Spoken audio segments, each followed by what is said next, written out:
Well, hi there.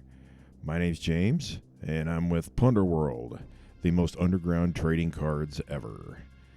I make trading cards about really dark parts of history and conspiracies, and the idea here is to get young collectors to get interested in some of these subjects they never learned in school. I've been doing quite a lot recently.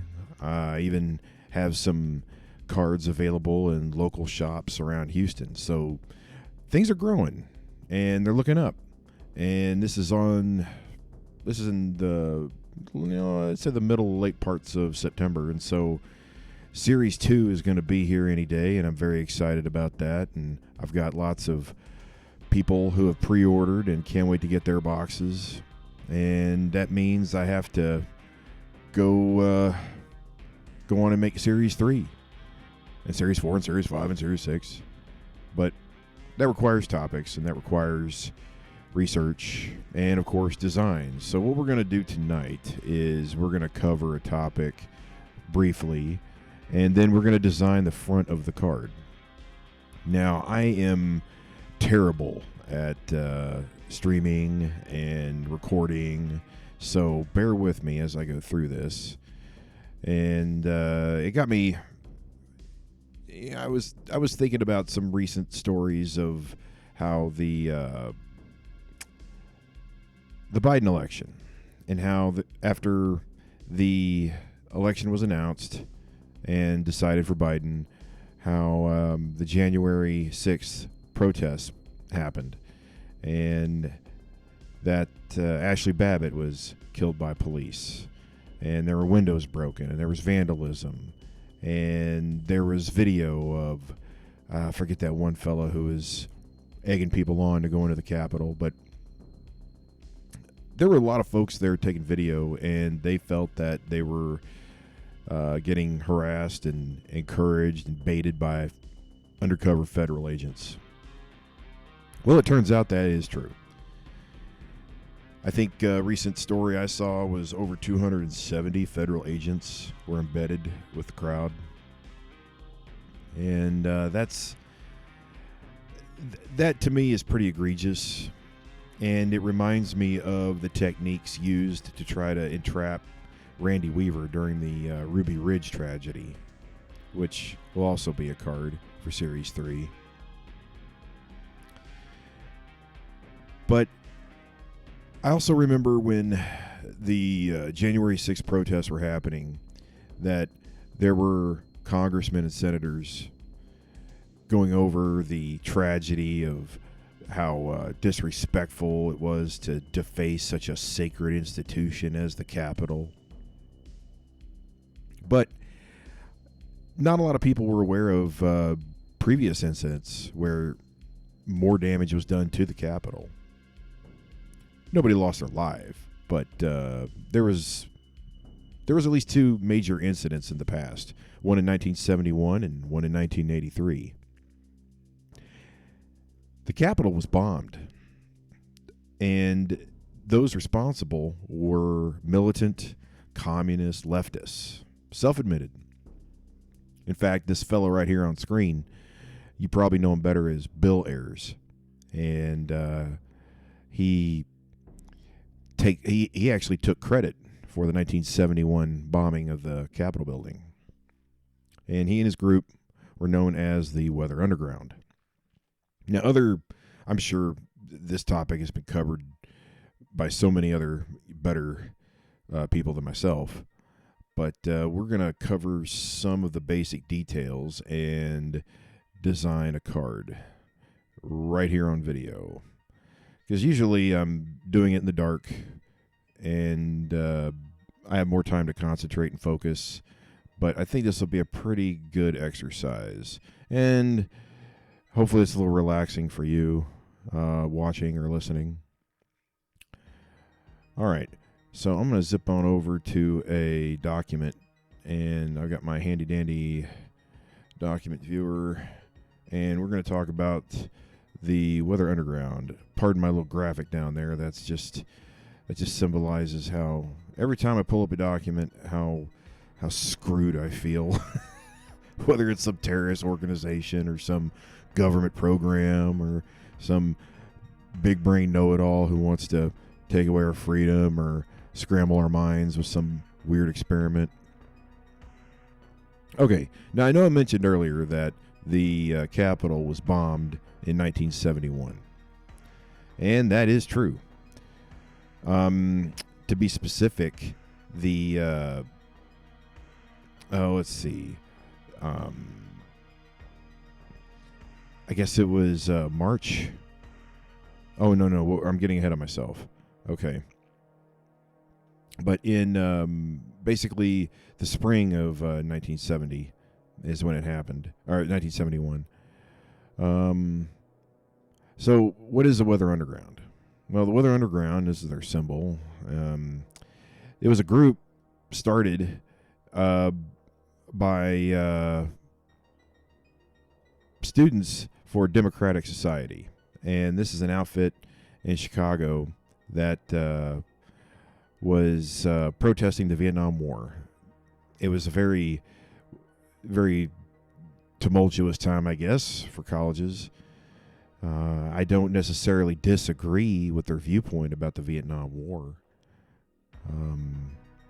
It's a banker's war. It's the aftermath of policies by people like John Foster Dulles, chopping Vietnam in half, in North and South. The funding of communism by our own government. Basically creating an enemy that we can perpetually fight after World War II. And then communism itself spreading throughout Europe and Indochina, places as far away as Greece and even in South America. Excuse me. But we have people like Mark Rudd, James Mellon, and Bernadine Ray Dorn, Bill Ayers. They were students who were a part of the Students for a Democratic Society.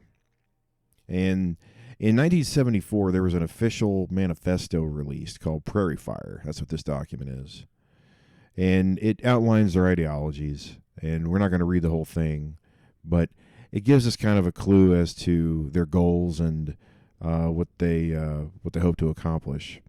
So they definitely speak heavily of collectivism and Vietnam being a motivating factor to the action faction of the Students for Democratic Society, or SDS.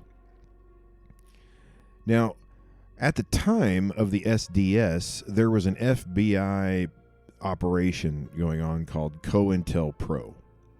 And COINTELPRO would target leftist groups, ethnic worker groups, and infiltrate them and try to break them up from the inside. COINTELPRO is probably going to get its own subject as a card as well. But COINTELPRO did infiltrate the SDS. And there's even a couple of... the SDS was pretty widespread. It was more prominent than just Chicago. There was even a chapter here locally in Houston at the University of Houston. The FBI was actually trying to besmirch the group by claiming that they were raising money for, I think, grape pickers out in California. But the FBI wanted to lie and say that the local chapter was actually pocketing the donation money.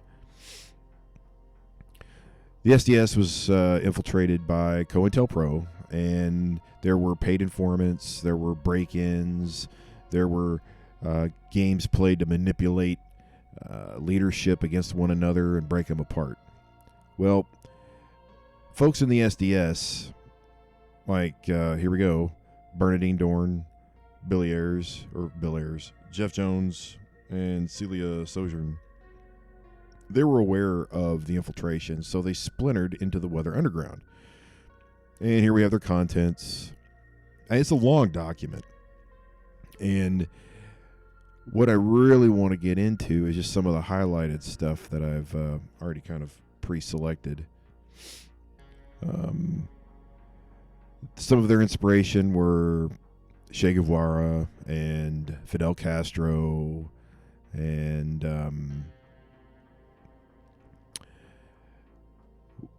you're going to find out later that a lot of these leaders of the Weather Underground ended up going to places like Cuba and Vietnam, where they could speak to the communist leadership and learn their techniques. They're praising Che. They're talking about revolution. They're talking about a social communistic order. And so here down on page 4 are the attacks of the Weather Underground. Now, they took credit for over 25 bombings, okay? And it's basically starting in 1969, and that's an important date because that's when the many of them returned from their trips from Cuba and Vietnam, and they started I believe it was called Days of Rage. I think that's what it was called. But they would protest the Vietnam War by marching through the streets of Chicago and shut down traffic and just be a general nuisance. Bear in mind, this is also during the time of the Kent State shootings. It's not like the police were necessarily kind to the hippies either. So this gets into some squishy territory depending on your frame of mind. I agree that the Vietnam War was kind of pointless. I don't besmirch the brave men that went there and did what they had to do under orders. It's always the politicians, it's always the bankers, it's always the ones that profit and live on, and all they have to do is pretend to be sad and proud in front of somebody who's been horribly maimed after war, and that's enough patriotism that you're going to get out of the politician. At the same time, I think communism is awful. I would rather, if there's really only a binary choice between unrestricted free market voluntarist capitalism and state-run monopolized communism, then I'm going to take the former. Obviously, that's not what we have now. It's more of a crony oligarchical capitalism, I guess. But I still have at least some freedom to decide. And you don't get that in communism. You don't. It's a top-down control, and people at the top decide who lives, who starves, who dies, what job sector you need to send your children to, what form of education they're going to receive. It's a scary ideology.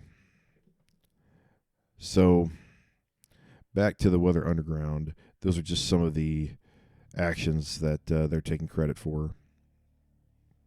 And down here, they mention that they will continue to be practiced as long as imperialism exists. So they're struggling against, or they're revolting against imperialism. And that ties into what we were doing in Vietnam and Thailand and Cambodia and Laos. They're naming names. People understand corporate greed.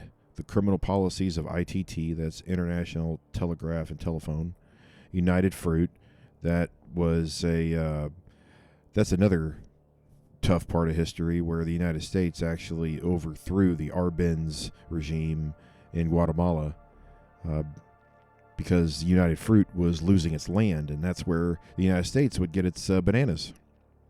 Standard Oil, Rockefeller, Gulf Oil, same thing. Dow Chemical, Chase Manhattan, Safeway, and Honeywell. So they're targeting corporations. They're talking about resistance. So let's advance this. I don't want to spend all day on this. We're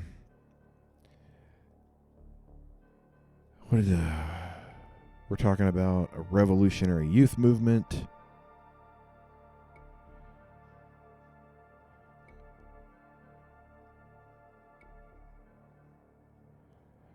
They're fixed on white people's complicity with empire. I mean, their initial activities partnered them with other ethnic groups like the Black Panthers, mainly because in Chicago there were slums that were getting converted into property for the local university, and they protested against that because it would put people out of homes. I look, I don't think that's necessarily right, but why are the places a slum to begin with? Whose fault is it? That's a tough question, and I don't think militant revolution is the answer.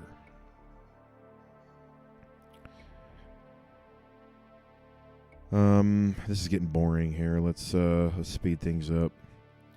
So, what ended up happening is that, I'll sum it up. The Weather Underground wanted to get serious about revolution. And we're going to look at a couple of pictures here. And you got to give me a little bit of grace because I am not good at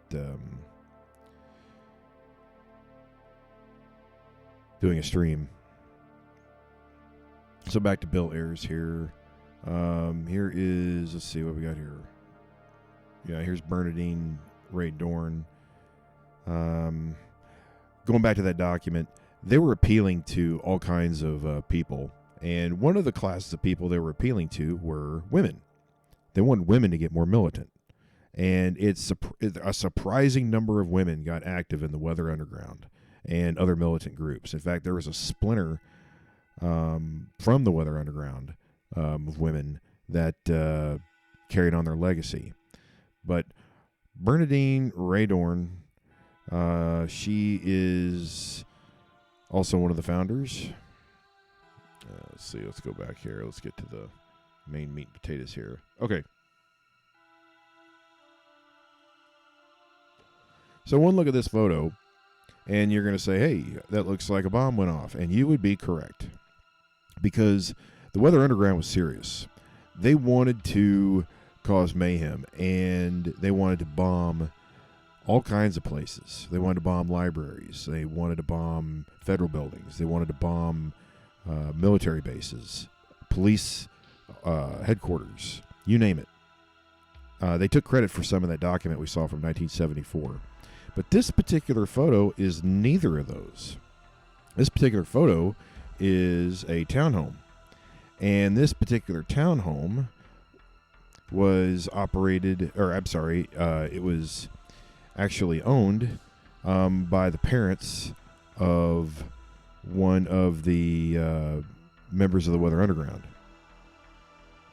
So, let's see, where do I have my notes here? Because the name, there's a lot of names, and I don't want to get to anything. I don't want to mess up anything too badly.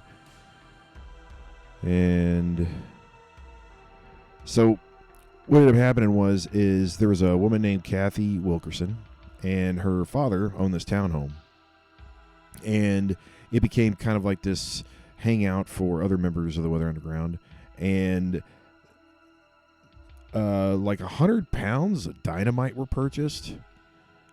And the plan was to create nail bombs.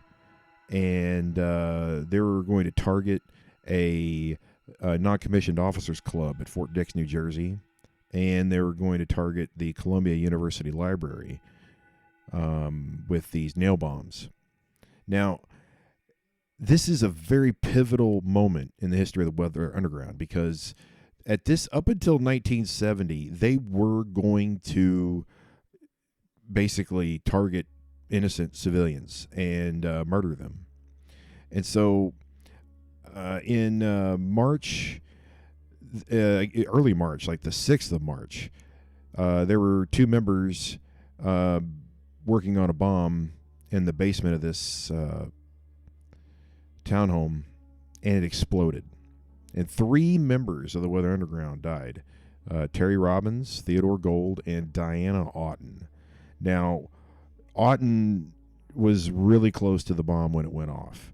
The investigation determined that she was barely a foot away, and the bomb pretty much vaporized her. In fact, the only way to really identify her was from a fingertip. I mean, play with dangerous toys and, bad things happen. And this really splintered some of the Weather Underground, where some of them went into hiding and some of them carried on the work anonymously. And what we're going to learn here, if I can find that particular section, is when they went into hiding, they were still able to communicate with each other. And it was through an embassy, actually. So members of the Weather Underground made contacts with people in the Cuban embassy located in Canada. And it was actually a pretty simple operation. Let's see if I can zoom in a little bit here.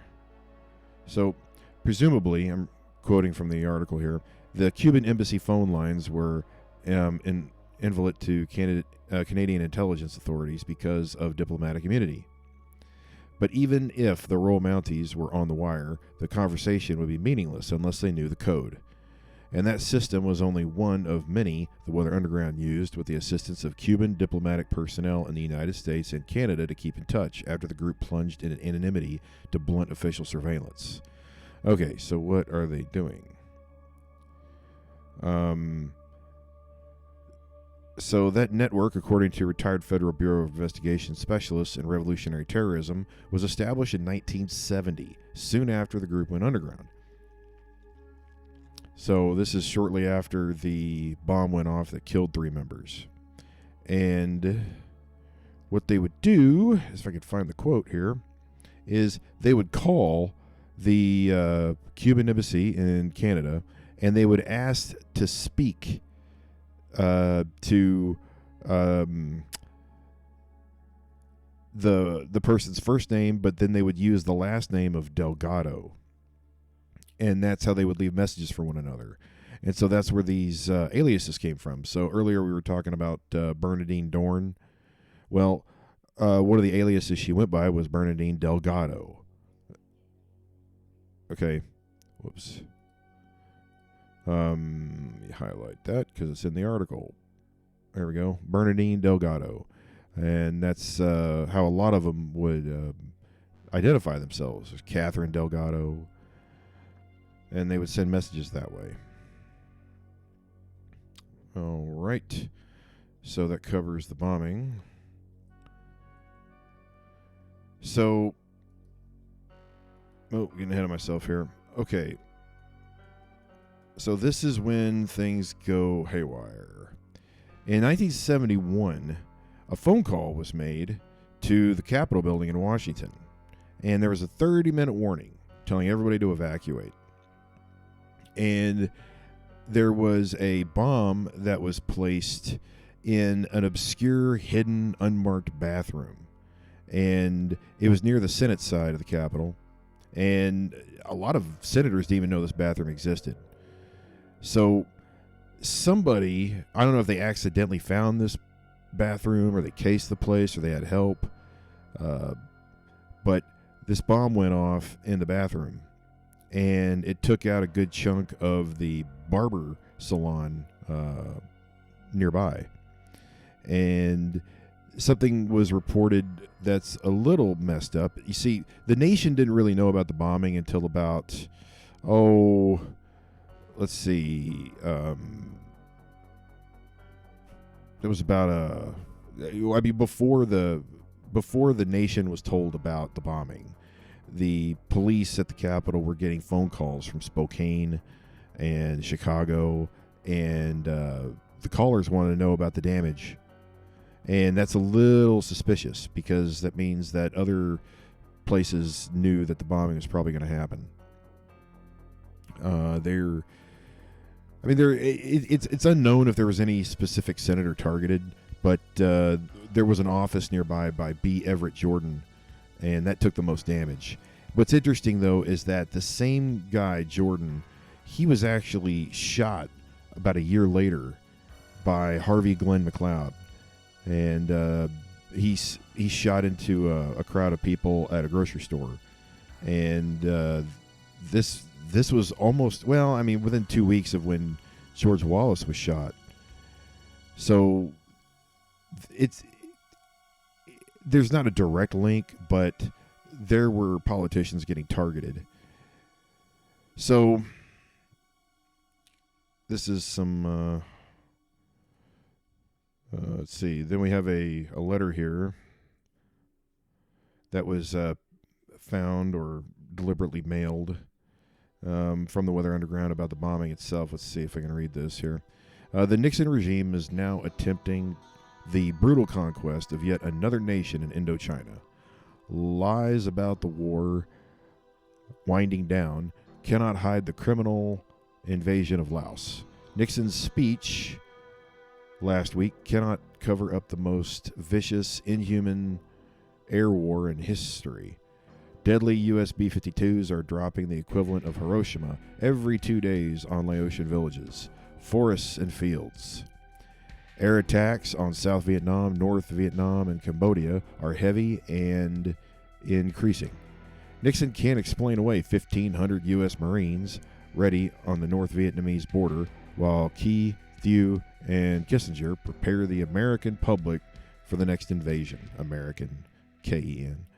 Nixon cannot disguise his plan, the genocide against all Indochinese people who dare to fight against American imperialism. We have attacked the Capitol because it is, along with the White House and the Pentagon, the worldwide symbol of the government. And we have their real happy rainbow with a lightning bolt through it. There's the bombing again. Oh, here's a photo of the barbershop after the bomb went off. So what else can we say about the Weather Underground? Because I really just want to get to designing the card, but I think there's one or two other details here that are worth checking out. Yeah, this isn't too bad. Let's check out this. So one of the members was a guy named Mark Rudd. And Rudd has a Mark was a mathematics teacher. He when he left the Weather Underground, he got a job at a community college in New Mexico, just under the radar. I mean, nobody knew who he was.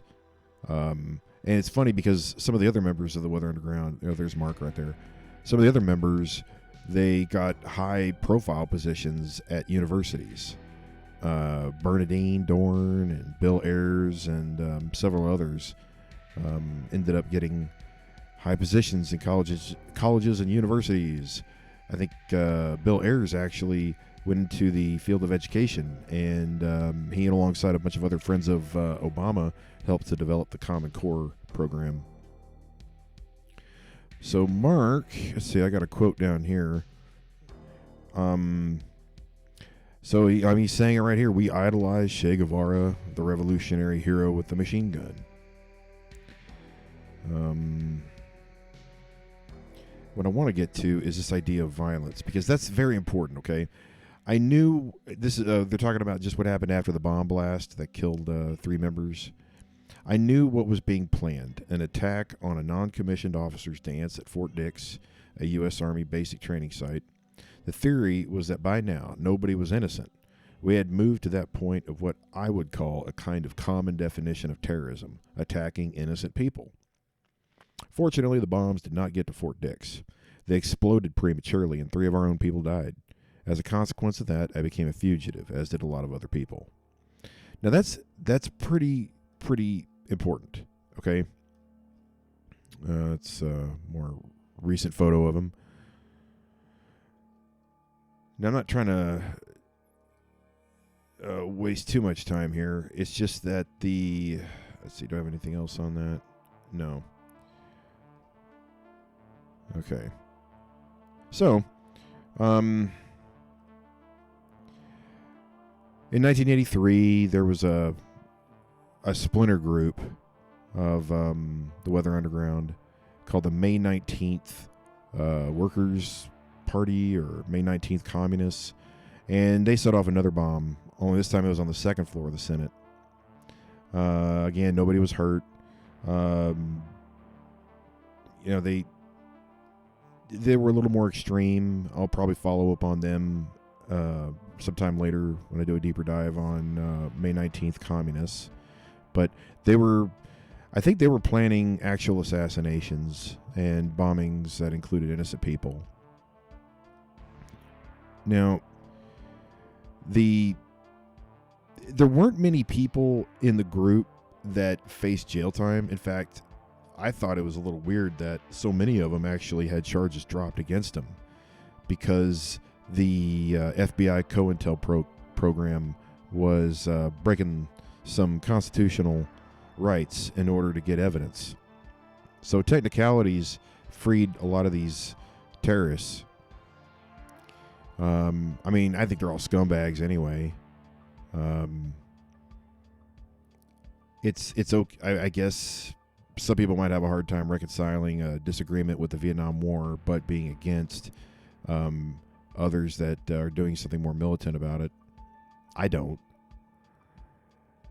But this is also a time where another group was actually aiding them legally, and it's the National Lawyers Guild. You want a deep dive, check into the National Lawyers Guild. They go back all the way to the 30s, and they're extremely leftist, infiltrated by communists, the whole ball of wax. I know a lot of informed folks out there tend to look at communism as a scare tactic just to keep people paranoid during the Cold War. But when you look at the current ideologies of the left, you can't help but think of just how effective communism was at programming their parents and infecting them, and the education they more than likely received at a university. So yeah, I do treat it as a threat. It's nothing I lose sleep over, but it's a threat nonetheless. Okay, so what I think we're going to do, enough of that, is let's try to go ahead and design a front for the card. And what I need to do is, let's go over to Photoshop. Okay. So in Photoshop, I'm going to open up my template. I don't know, hopefully this is entertaining to somebody.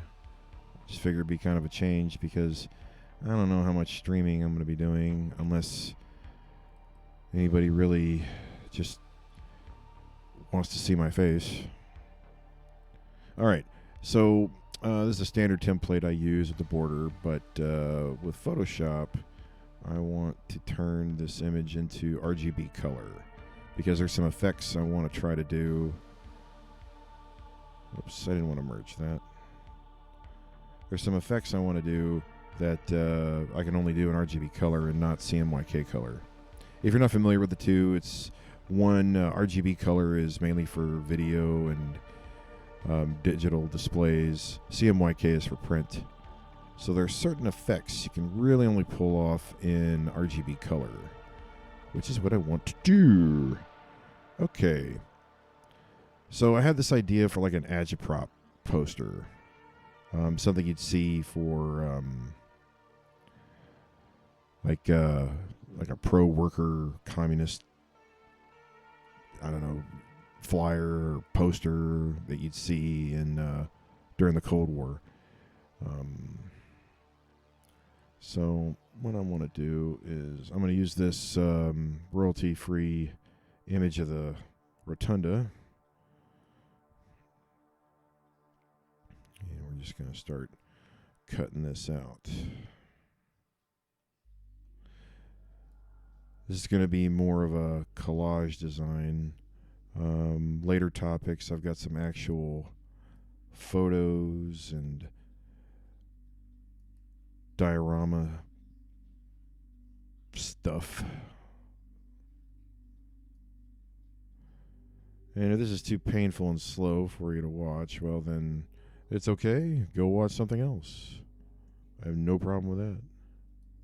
But while I'm doing this, I think it's been announced on other streams, but I think for Series 3, I'm going to try to make a card game in addition to the complete set of topics. I still want a healthy 279 card series, but in addition, I'm going to try to make a card game, maybe about 50 or 60 self-contained cards.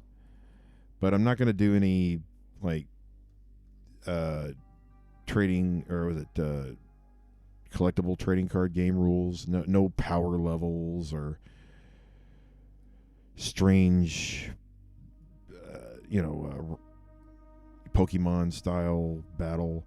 Nothing like that. I'm going to try to make it a fun game that somebody like your 65-year-old Aunt Cindy could enjoy, or your 15-year-old niece would like. I'm thinking I'm going to do a card game for Series 3 about all the people that supposedly died or committed suicide that were associates of the Clintons. But I think the best way to go about that game is that nobody wins. Everybody loses. All right, we're going to cut this out finally. Yeah, there we go. And it's a little fuzzy on the edges, but that's okay for what I'm going to do with it. And let's give this a little space. It's not going to be used. I mean, the rotunda is not going to be used as its natural color. But I do need a decent outline of it. Because one of the things about agitprop posters is that they deal with primary colors, lots of heavy line work. It's simple, effective, and evocative. That's the best way I can describe agitprop. Alright, so once I've got this, I'll delete the rest of that. Okay, now I have my capital, rotunda. Alright, so let's get that bad boy moved over here.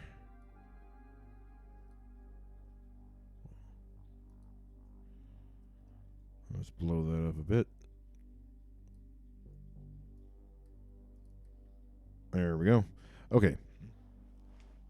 So for this particular effect, what I want to do is make that mono in its color. So I think if I go to the threshold, I could turn that into a black and white photo. And I want some of those darks to come through more than the whites. That's a little too much. I think that's about right. Alright, I'm going to duplicate that layer. And let's isolate the whites. There's a number of ways I can do this, but I want to turn this a certain red and black. So what I think I'm going to do is let's select the color range of white. And then let's fill that white with a color. Let's go with a nice deep commie red. There we go. That's kind of what we want. And I need to remember that's the color we're going to use. Okay, so this other layer for the rotunda, I'm going to still keep it in case I need it, but I'm just going to keep it off for now. Now the goal here is to make a poster. And it's going to be 2 posters, actually. So what I'm probably going to need to do is make a...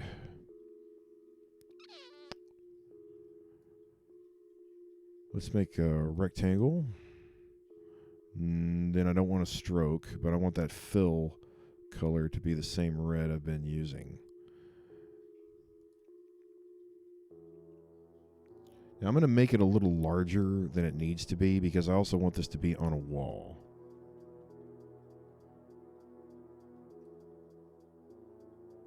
Okay. And I messed up because I don't want a fill. I want a stroke. And I don't want dotted lines. I want a solid line. And that should be pretty thick. It's about 200 pixels for the stroke. Dadgummit, that's too thick.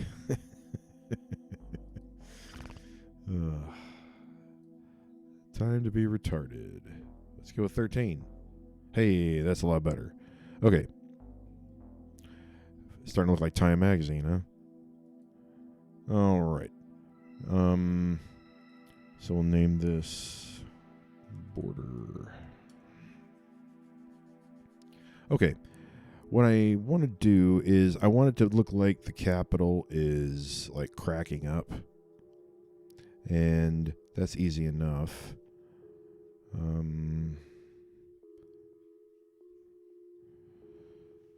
Now there's a number of ways I can do this, and let's experiment. I think what I'm going to do is let's turn this layer off, and then I'm going to duplicate the rotunda, and on the bottom layer I'm going to call that liquid. And we're going to go up to our filter and liquefy this puppy. This will make sense in a little bit. Anybody familiar with Photoshop knows what I'm about to do. It's kind of a cool trick to making it look like your you have stuff exploding and there's stuff shattering out of it. So with liquefy, it's kind of a cool tool. I can just change my brush size and I can start blobbing out chunks of the Capitol. Now, no, that's not what it's finally going to look like. All it really is meant to do is get kind of the same colors and lines and curves outside of the actual proper rotunda. Now, that's not what it's going to look like, although that look a little weird. So what we need to do is we need to make it look like there are chunks of the Capitol coming off, okay? And the best way to do that is with a mask. So the trick here is that we need to show enough of this, but then show little pieces of this to make it look like chunks are breaking off of it. So what I'm going to do is get a brush. Come on, brush. And then we need to pick a brush that looks like pieces, stuff that's scattered about. And I think the best way to do this is to let's create a new layer. That way I can get a preview of the brush. I know there are better ways to do this. I know there are Photoshop experts out there going, "What are you doing, man?" Okay, well then design your own cards. I don't give a damn. But this is what I do in the dark when I'm not recording. So, okay, that might actually look okay. All right. So what we need to do is make a mask of this. So I'm going to select that layer, and then I'm going to make a mask out of it, and I'm going to invert the mask so it disappears. Okay. Now there's still some stuff around it, so let's erase that.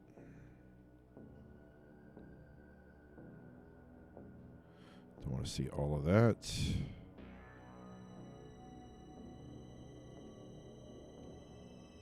Did I just really screw things up? I bet I did. Yeah, look at what I did. Hey. Alright, well, whatever. So now what we want to do is use our brush, and using, I think, white, we can paint in some of that rotunda. But I want to find a brush that changes direction. It kind of flips and flops around. And I think I got one that looks like broken glass somewhere. I'm probably going to get a warning any minute that I'm running out of space on my hard drive for the rest of this stream. Let's see if that one does anything. That looks kind of cool. I'll just play around.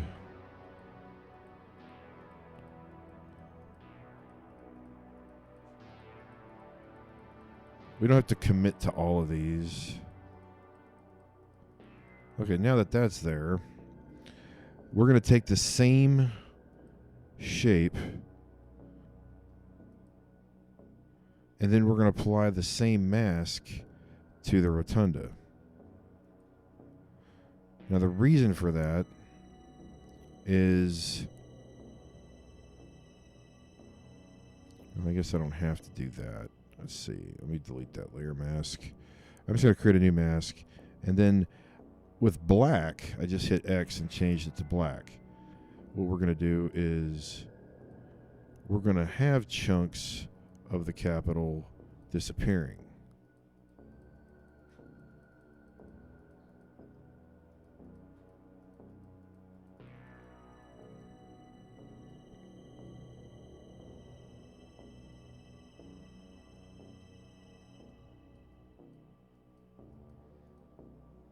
I think that's enough. Okay. Now for the top part of the capital, something else I'm probably going to do is let's create a big chunk of it getting just carved right out. Now I could use my pen tool and make sort of a jagged shape, but I can also, if I go to the custom shape tool, I've actually got a few shapes in here that kind of look like stars or explosions or chunks that I think might look more appropriate, like that. But let's change the color. I might actually use that shape. Make a new layer, and let's just see what it looks like. See, that looks kind of cool.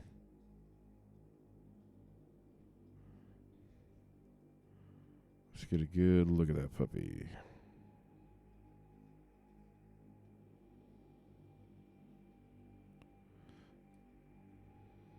So I want the inverse shape of that.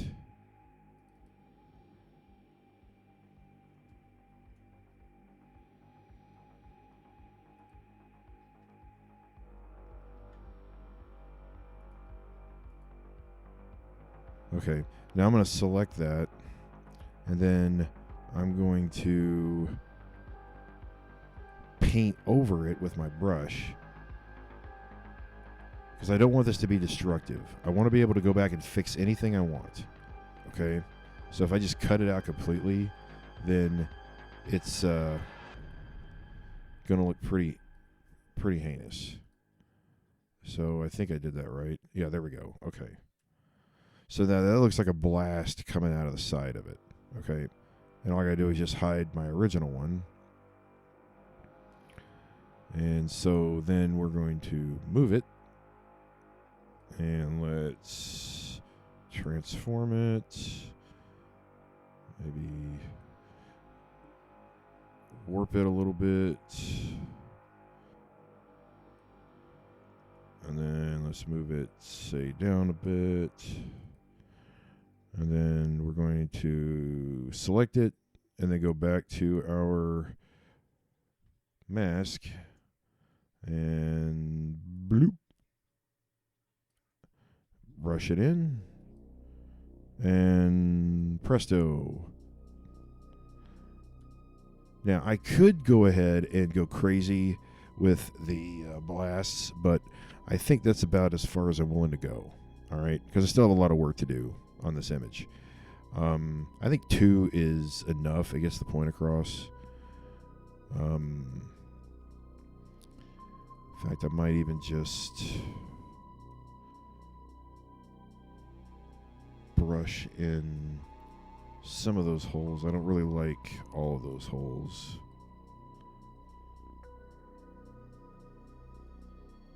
Oh, let's change that back to white.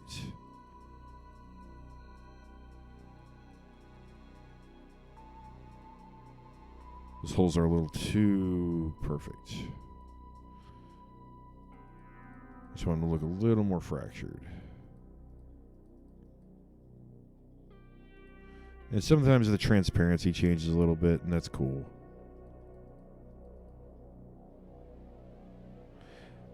I mean, come to think of it, it's starting to look like clouds. But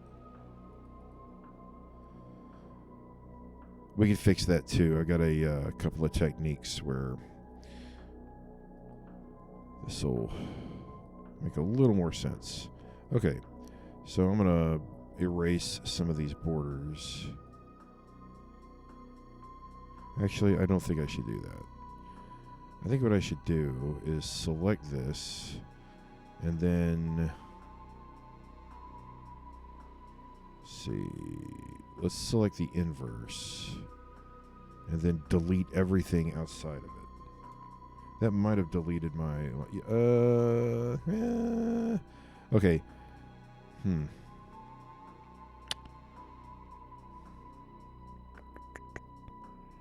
I still don't like that soft little edge.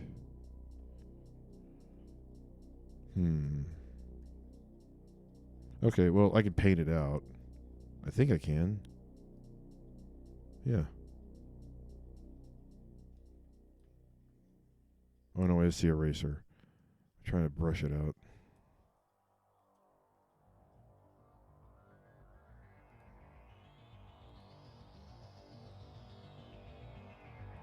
Nope.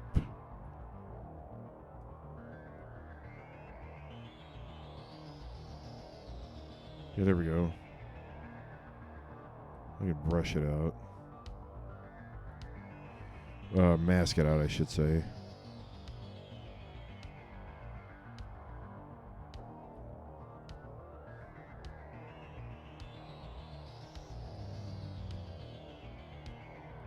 And some of those lines are going to show up sharper when I actually have a background to put it against.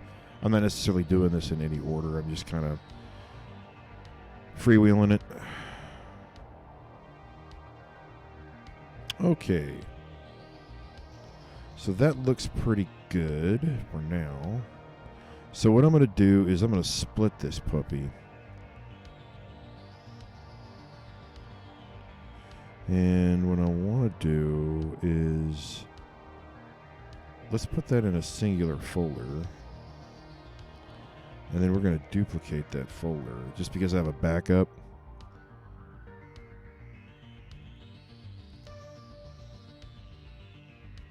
And I would like to split the capital.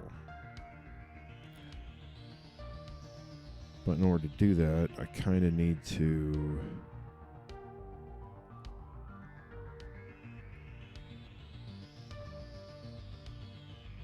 let's see, convert to smart object. There we go. That's what I want to do. And then I'll take my pen tool and then we'll make some jagged shapes here. And things will start to get a little more interesting. I almost want it to look purposely cartoonish, the way it's split. Because that's kind of how Agitprop works. Let's make the selection.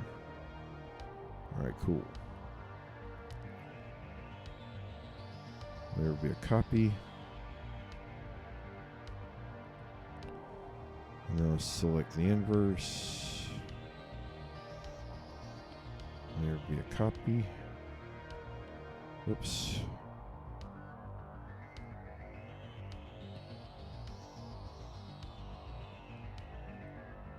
Okay.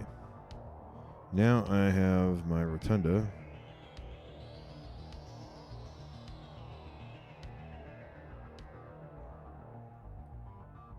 Split in half. And why not? Let's rotate it a little bit too.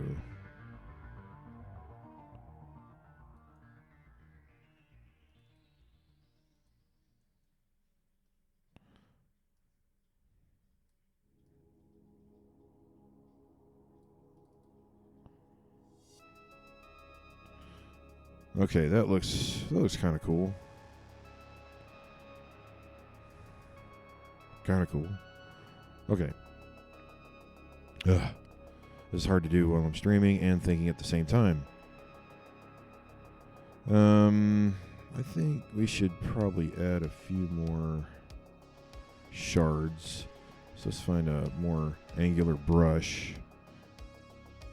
Have anything in here that's like sharp triangle thingies? Or like random broken glass bits? Kind of looks like it'll work.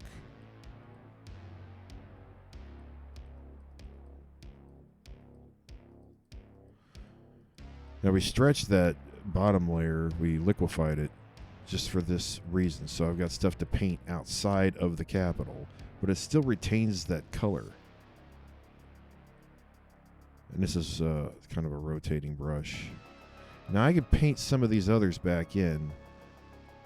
And this is going to be important because now we need to go ahead and make some decisions about depth. And the best way we can do that is by faking a blur.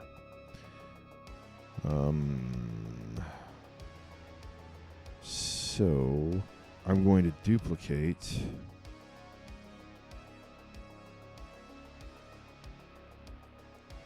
that blob layer, and then on the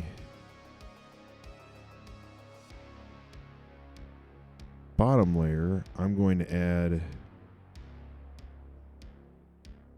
let's see, hold on, that's probably not what I want to do. Let's make that, I think I can commit to that. Okay, that's fine. I'll make that a smart object. Okay, I can always double click it and re-edit it, that's fine. And then we're going to duplicate that layer. We'll call the bottom layer, let's see, what we should call it, shards blur. And then we'll call this top layer shards. Might as well rename everything while we're at it. Whoops, I can spell. Call that the bottom of the rotunda. We'll call that the top.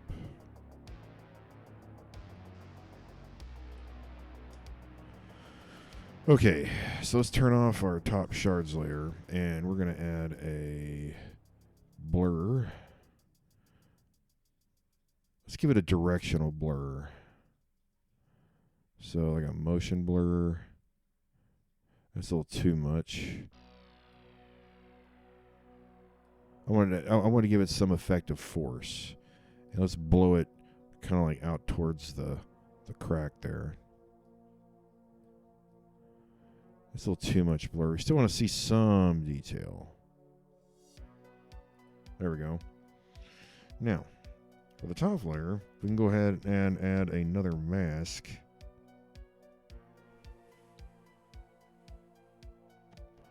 Now, that top layer is on, okay?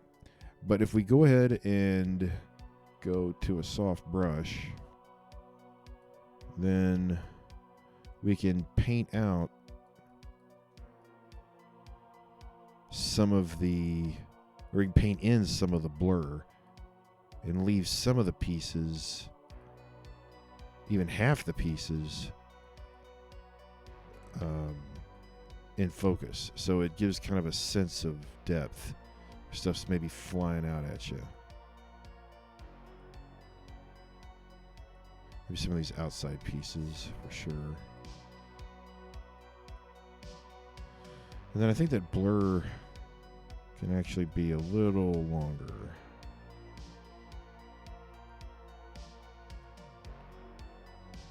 Yeah, there we go. I like that. Okay. Let's continue painting. We'll put some of those, put some of the tail end of those maybe back in focus.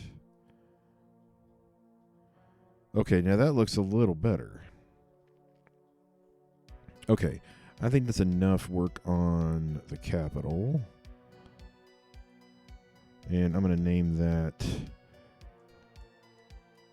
Shattered Capital. Oh, you know what? I probably should save this too. So we're going to trading cards. I've got a special folder for Series 3.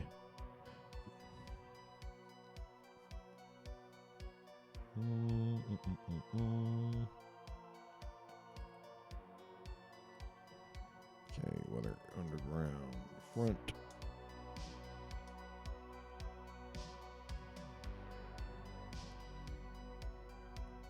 Okay. Now earlier we made a border.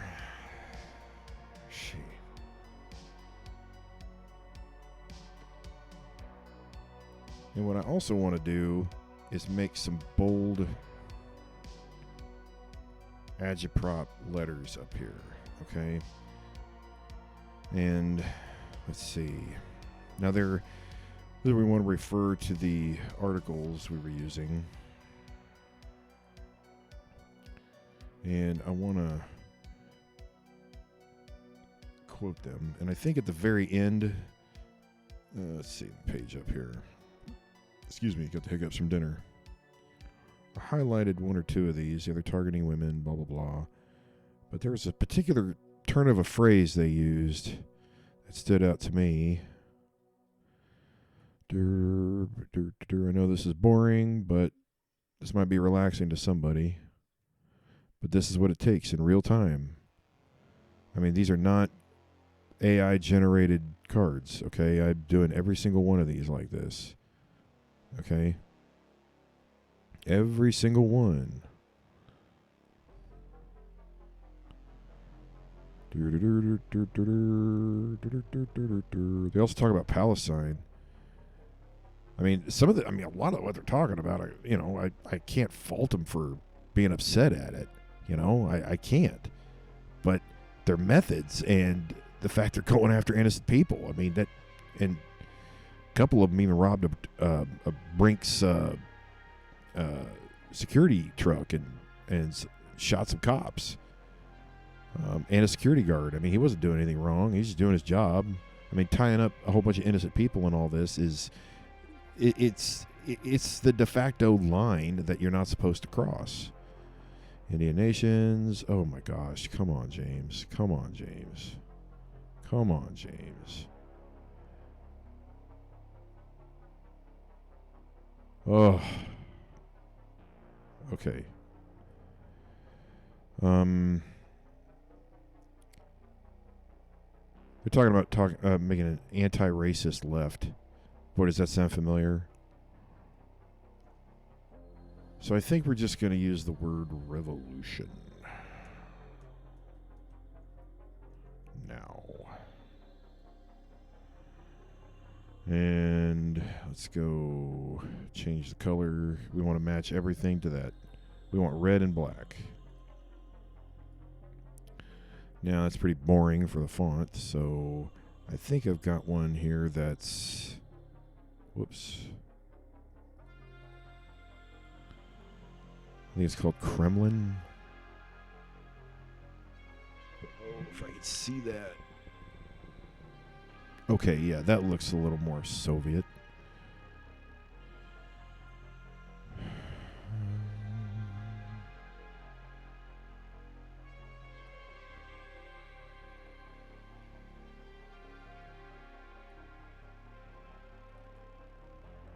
Okay. And I want it actually to bleed into the border. That's pretty important. Kremlin. It's Kremlin Minister. Ooh, that looks cool. But it's hard to read.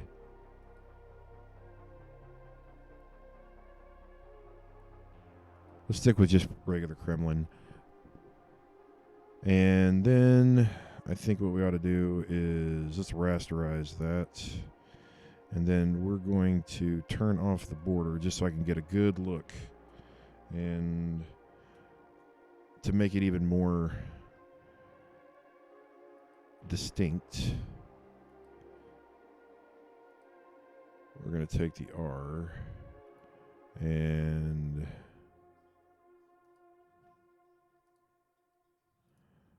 we're going to make that its own separate layer.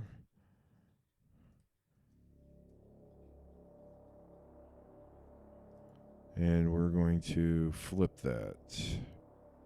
There we go. Let's see how that looks. Revolution now. Okay, that looks pretty cool. Well, I mean, I'm not a Soviet. Okay. So now what we need is something to fill in all these holes. All this transparency.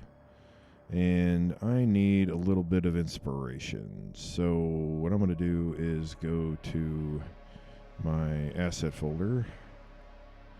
And I've got a whole mess of textures.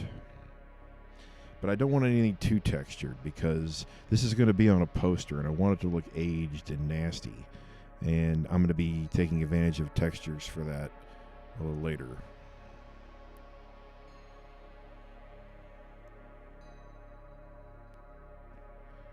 I got some good stuff here.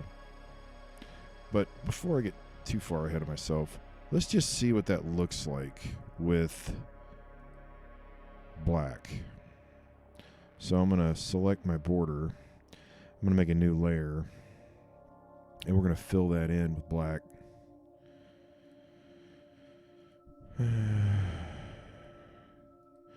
It's probably going to hide a lot of the rotunda.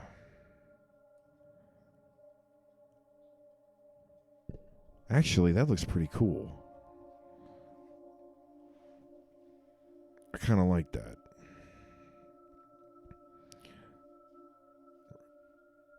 Actually, I like that a lot. It's just it's missing something. Now, earlier there was this letter.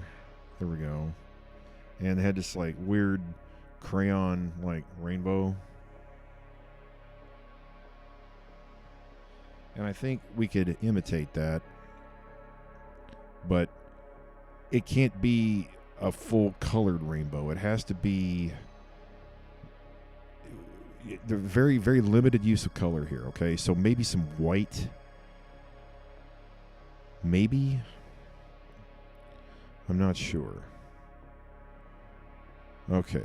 So what I can do is if I go to my custom shape tool, I think I've got one for an arch. I think I do. And it's not going to be a perfect arch because I wanted to make it look like it was cartoon drawn. Let's see, do I have anything that I could manipulate? Okay, well, there's another way I can do this.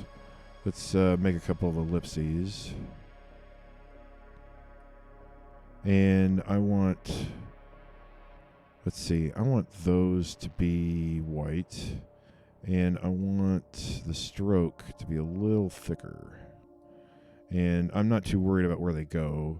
Let's just keep things tidy. Black background.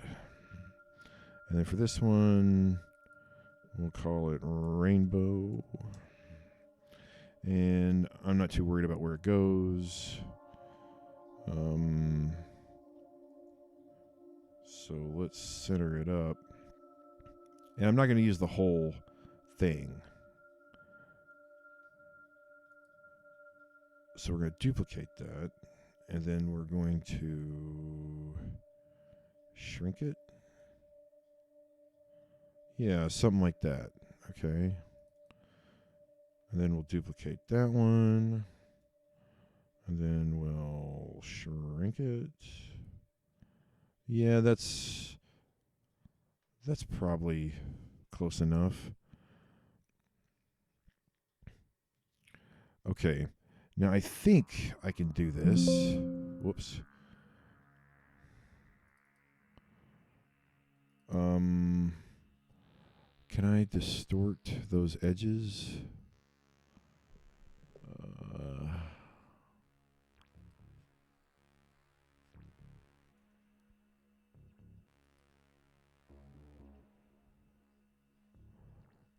Let's see here.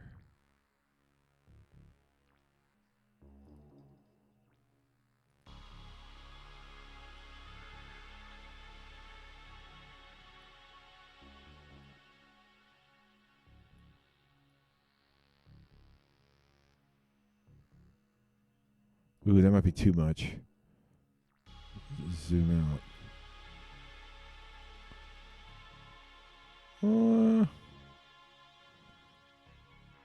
It's not too bad. I want it to look really messed up. I really do. I don't want it to look just like their logo. I want it to look kind of blobby and weird. Let's see what we got here. We got pond ripples. Let's see what does out from center look like. Around the center.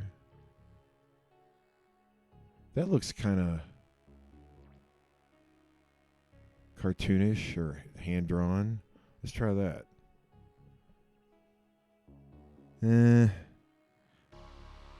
that's a little too much. Let's try that again.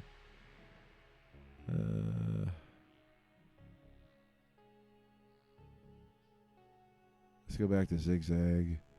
Oh, but it's going to redo the same dadgum. Shoot. Got to start from scratch. And let's go zigzag again. I mean, I thought it looked pretty cool.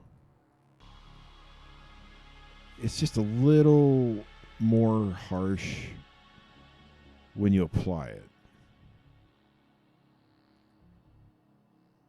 Oh, that looks like crap.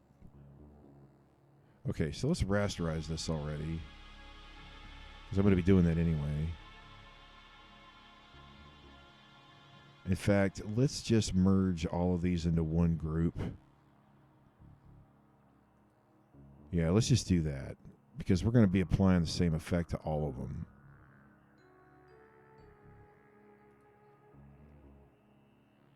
And that is a whole lot. So let's bring the amount down. Okay, yeah, that's better. Yeah, that's much better. Okay, cool. All right. And then what we're going to do is we're going to cut this bad boy in half.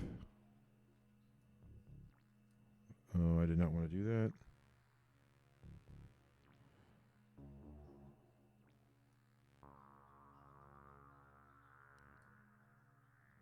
Okay. There. Now that looks like the start of a decent rainbow, but we're not done yet. So what I think I should do is let's make a mask, and then we're going to do our brush, but I want it to look kind of like soft crayon. So let's shrink the brush down a little bit. And then we'll...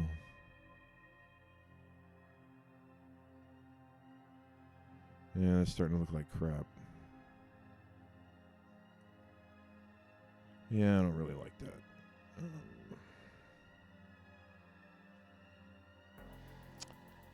Just make the brush a little smaller.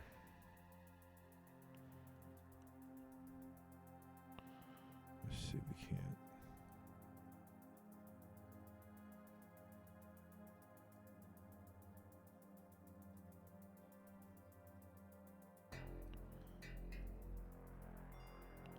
I think just one or two of these ought to be kind of like scribbled up.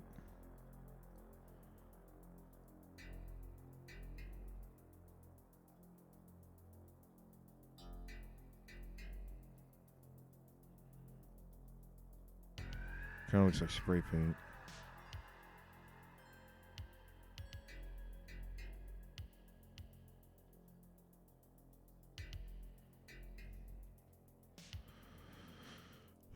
But it's non-destructive, so I can go back and fix this if I think it looks like crap.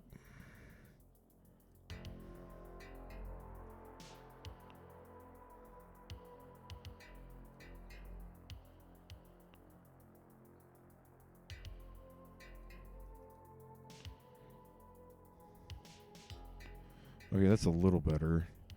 And then I think that needs a little bit more. So let's make that a smart object. And then we're going to add a gradient mask. Let's see, where is the gradient? Turn the bell. Oh, there it is. And that's already set up for black and white. So if I just push that over, it'll darken things up a bit. And then let's change the overall opacity so it's kind of fading in the back. And then I think there's one last detail we need to add.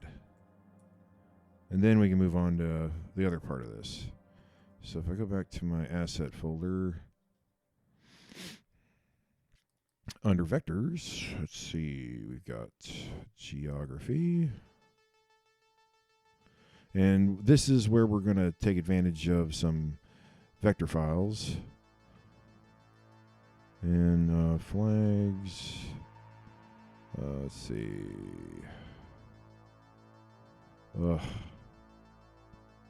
Flags of the world. Okay, great. So we're going to open that in Illustrator.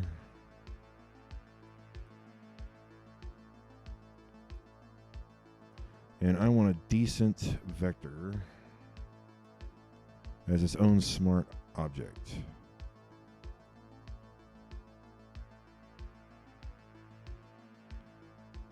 And we're going to grab the flag of the United States. We're going to copy that and paste it as a smart object. Let's blow that puppy up.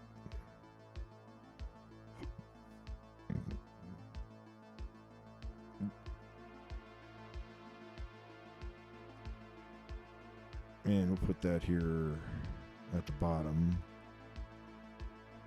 And what I want to do is I want that to be, well, actually, it's probably better if I do this in Illustrator. Let's zoom in. And what I want to do is just find the flag. I think that's it. Yeah, that's the United States flag. Okay, now all these little pieces here, like the stars and the stripes, they can stay white. That's fine. But what I'm really interested in is I'm interested in the blue.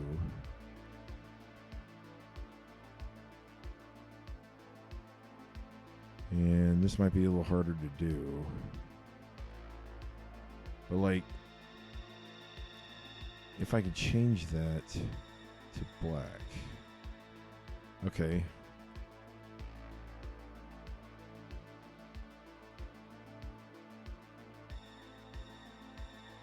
See, if I do this in Illustrator, it will be it'll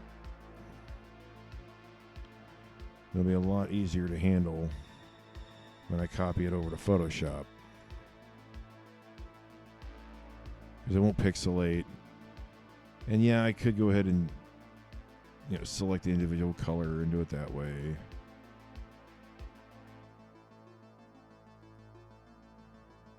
And let's turn the blue into black. Okay, cool. Now I can select the whole flag. And now we can add that. But we're not done.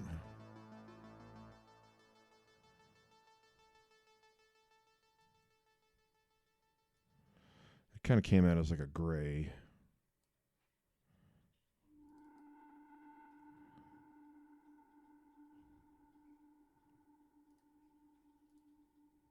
Oh. Because it's not true black. I hate it when it does that. Why does it do that? Oh. It's like a limited black. I need true RGB black.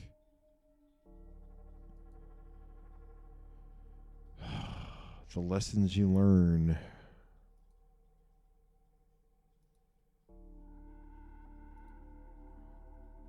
I don't want it to be this off, weird gray. CMYK black is different than RGB black. So that's why it's got that strange grayness to it. Can't have that. Okay, now I think that's going to cover my bases.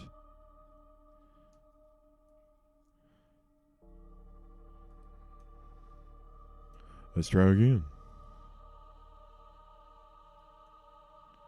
Okay, now we're talking.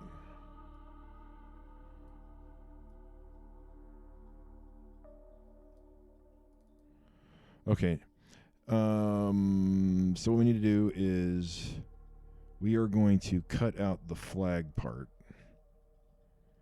So let's select the inverse.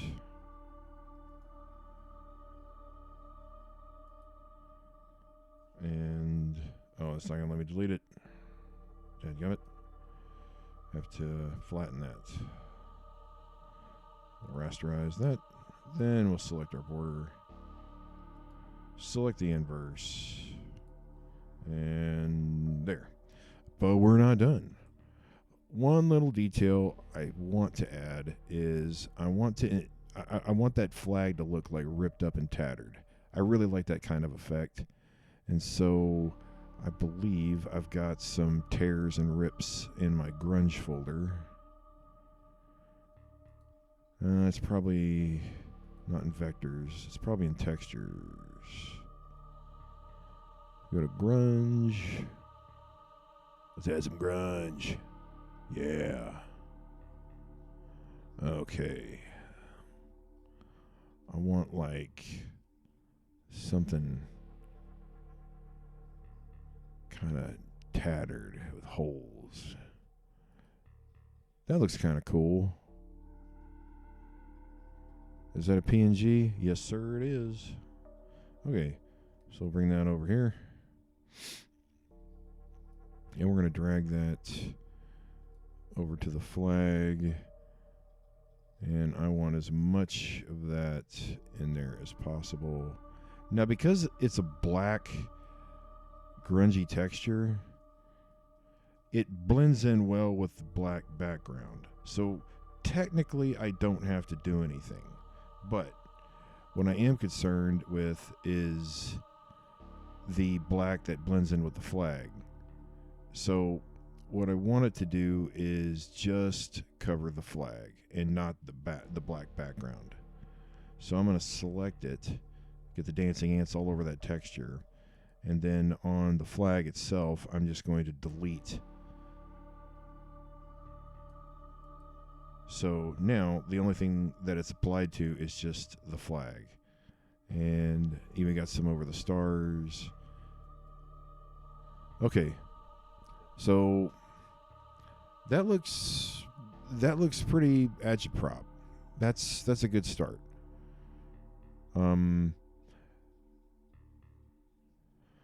Okay. Now my original idea is that I want this to look like a poster on a back wall, and I want it to be kind of ripped to where behind it you see a campaign poster for the modern left. So that means we're going to have to kind of do another poster, but this one's going to be simpler.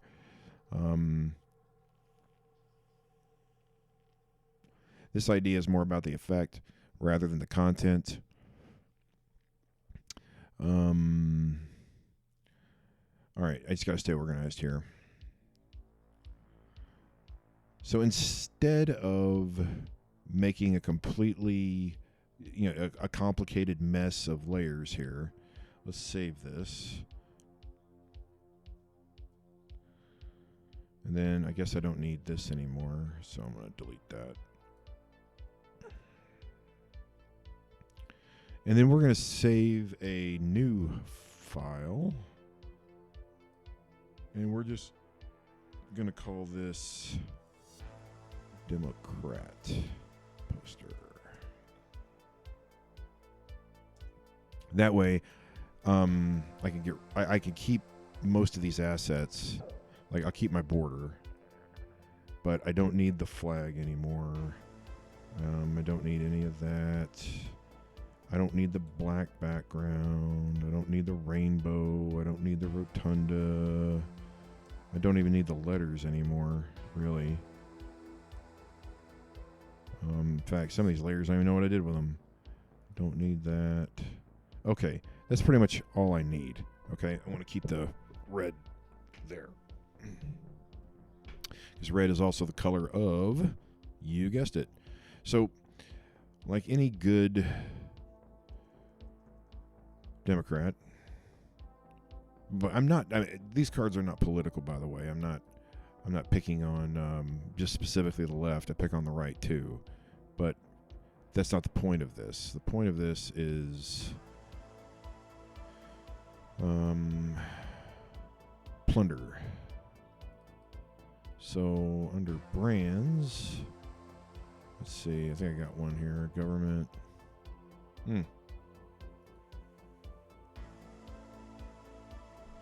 Perfect. Let's blow up Mr. Donkey Hill.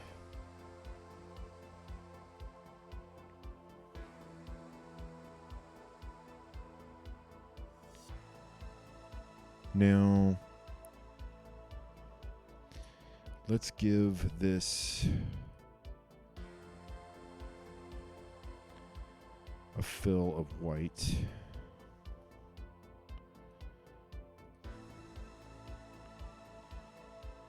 Put it below our border. And then, just like we did, in fact, we might as well open up our other project. Because I still want to use that font. So we've got Revolution now. And this time, I want to say up here, make a new layer. Yeah, I better start labeling things.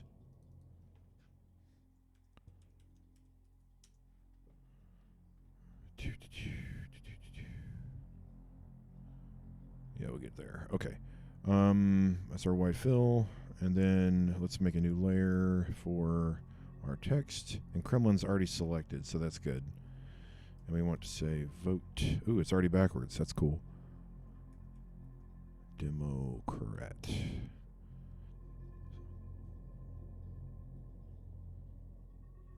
And let's make that the same red as the donkey. And yeah, I could change the size of the font up there in the font panel, but I'd rather scale it up.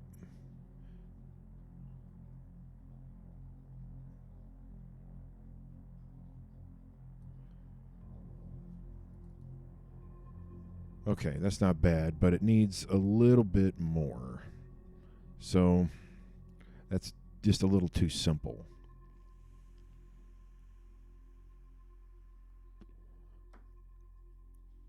So let's go back to grunge. I still like the grunge effect, and let's tear up some of that donkey. See, is that a PNG?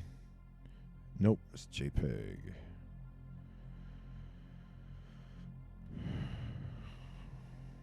I mean, I guess I could use a JPEG. It's just a pain in the butt.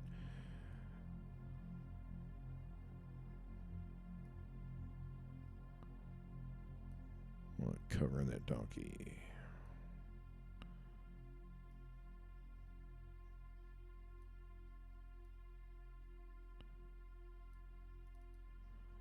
And then what we'll do is we will select the donkey shape and we will make a copy. And then let's see if I can do this with a blend mode.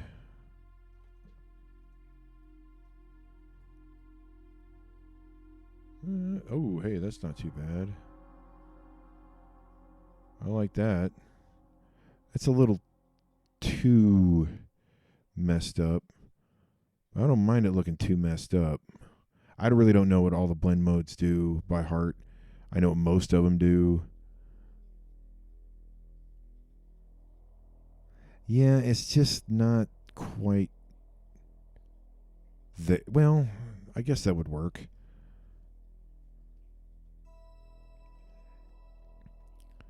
I don't know. I'll keep it under consideration.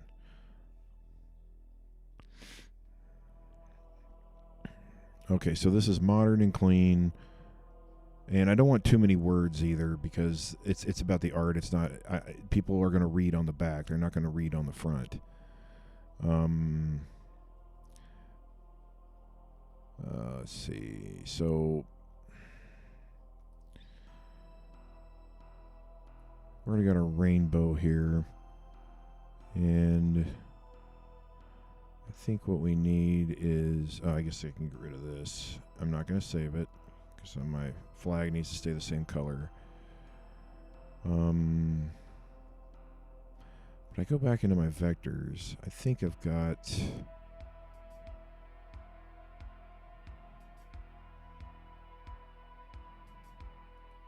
let's see.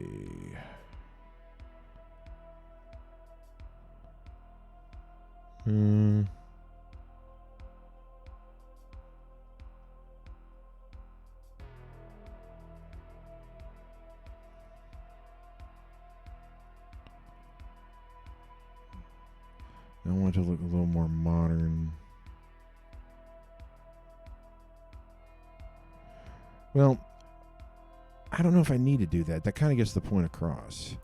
Okay, well, regardless, what we're going to do is we're going to save these as flattened JPEGs. I think.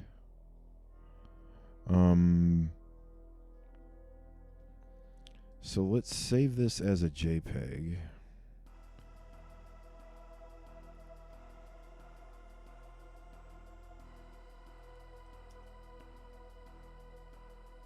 No. No, I want that transparency around it, so I need to save it as a PNG. I need that transparency.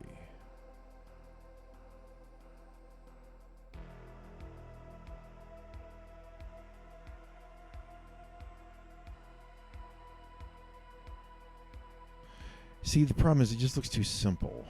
I think I know what I can do.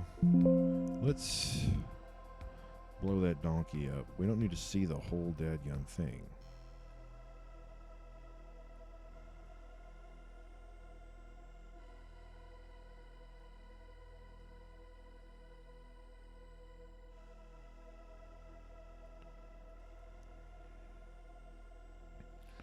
Okay. Then what we're going to do is cut the rest of that donkey off.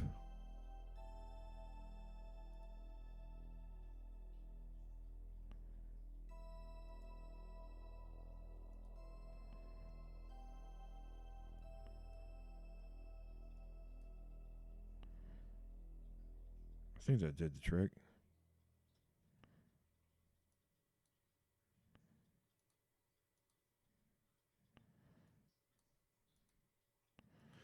Oh, man.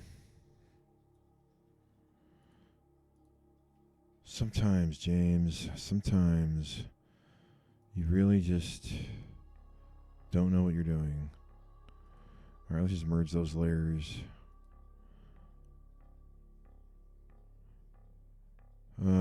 Select inverse. Okay. Now I got it coming off of the border there. Okay.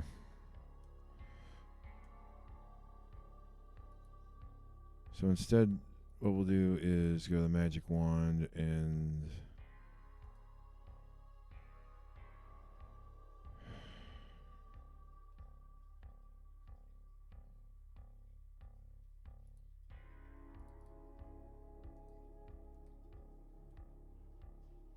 why doesn't it let me select that now? What did I do wrong?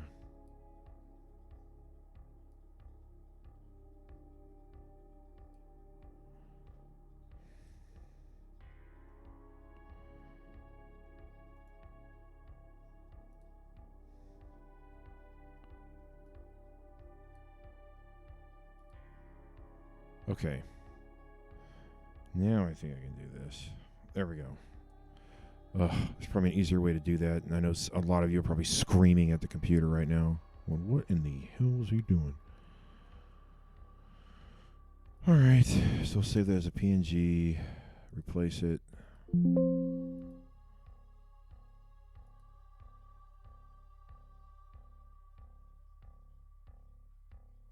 Now, I do want this to be unblemished for all intents and purposes because I need to make it look aged, and then we're going to tear it up.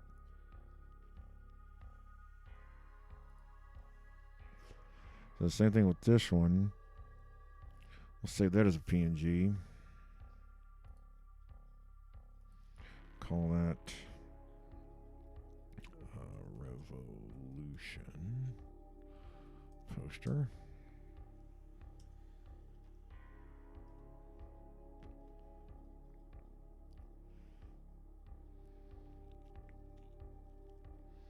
Yeah, it just occurred to me that I probably ought to just save this as its own separate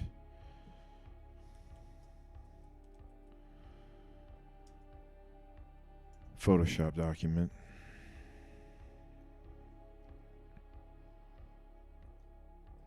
Then I'll open up my old one. I know I'm going about this all the wrong way.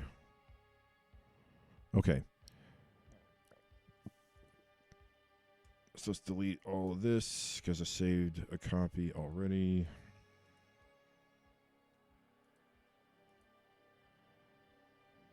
All right.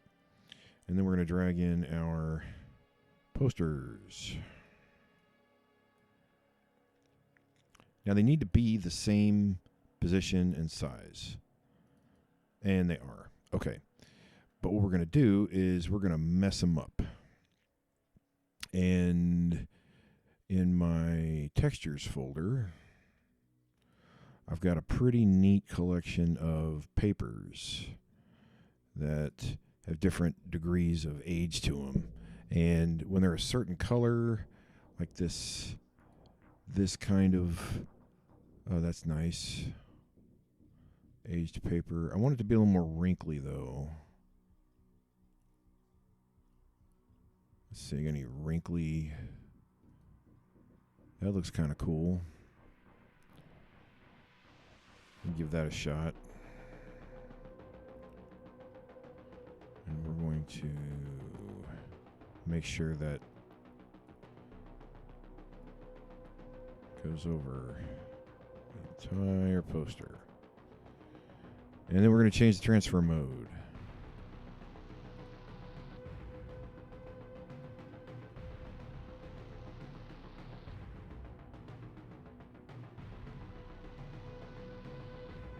Make it look kind of beat up. Problem with black is that it's kind of hard to see things that are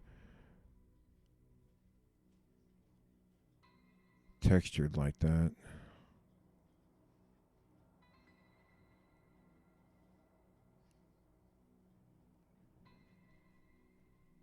That's not bad.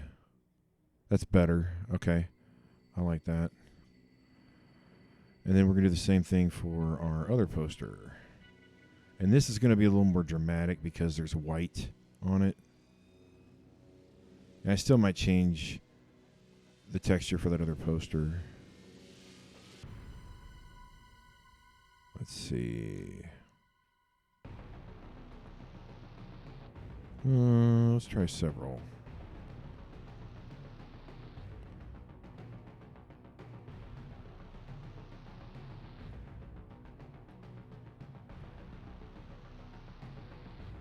That might actually work for the other poster better. We're going to hide that. I still want something a little more aged for the donkey.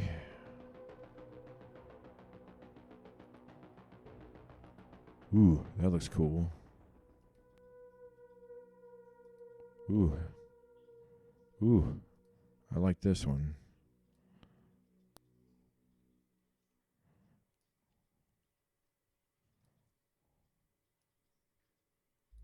This one's going to look much better. I can already tell.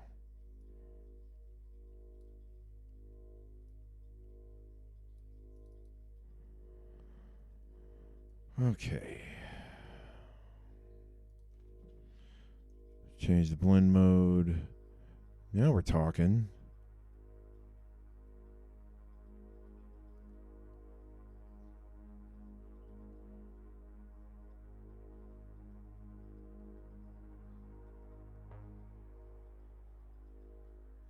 I like that one. Okay. So let's go back up here. Turn that one off. And let's see what this looks like.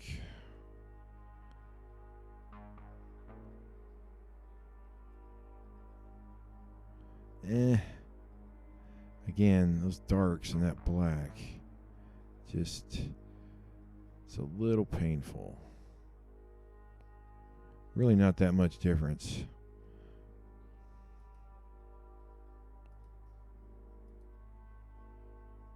Well, if you stack them. I don't know, if you stack them, it looks kind of cool. Yeah, okay, I'm fine with that. So I'm going to make a... This is where we're going to make some decisions. So instead of flattening them, I'm going to put them in folders.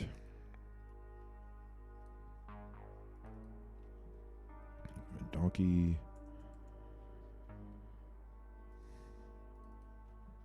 Then capital. And then let's make them smart objects. Because I need to do...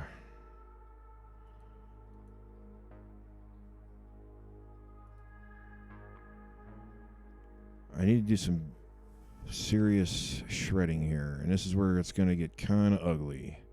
But I think I can do it. So we go back to textures. I think I've got a folder for torn paper. Maybe it's in paper already.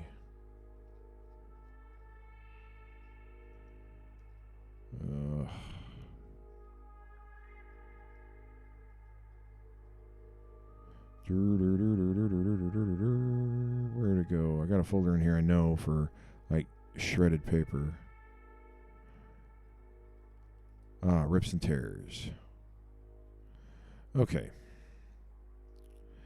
So what I want is that's not too bad.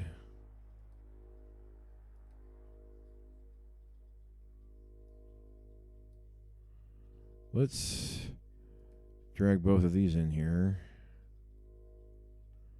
Ooh, I already like this. I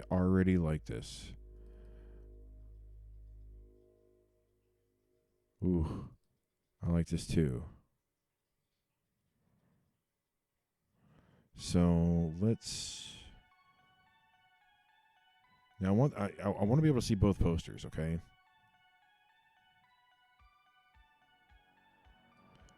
But I don't want...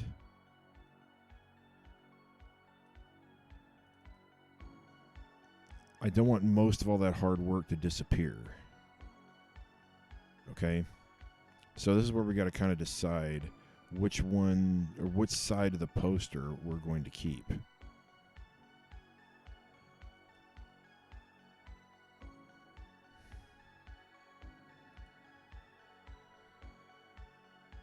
Because we're going to have to make some hard decisions. So I'm going to use a mask, and we're going to go over this side of the Revolution poster. Now, I can add more rips. That's not a problem. But if I just rip the poster in half, this is kind of what you get. But then you miss out on all of the other messaging up there. Because I definitely want to see Revolution. And I might have to use more tears and rips. Okay. It could be a pastiche. So let's take this rip and we're going to move this so it's maybe a little smaller, and we get to see more of the posters. It should be kind of like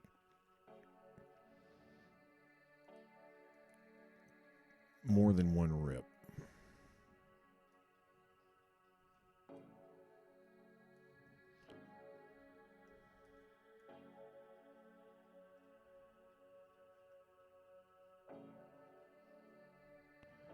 The now part isn't that very important. I think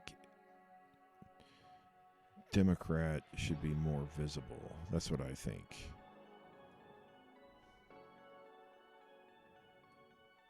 Yeah.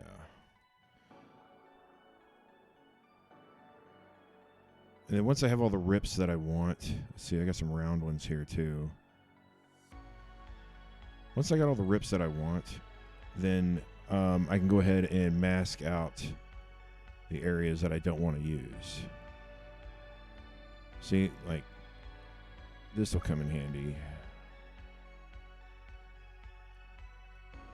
Something like maybe right here.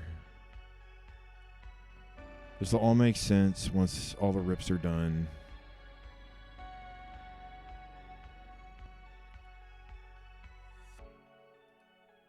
I guess we got to make some pretty hard decisions, as Mr. Bob Ross used to say.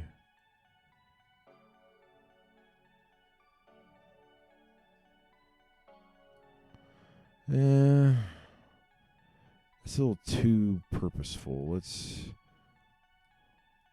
make it a little more jagged. I definitely want to see a lot of the rotunda. Okay. I definitely want to see the rotunda mostly. Maybe a little bit of the donkey. Yeah. Okay, let's see how that works. Okay, so let's make a mask. And then we're going to make that a harder brush. Because I really don't want any softness when I'm making these kind of decisions.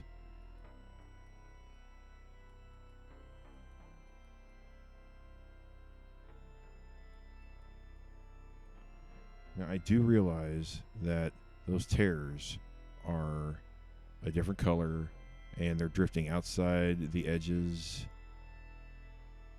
I do realize that. I'm not retarded.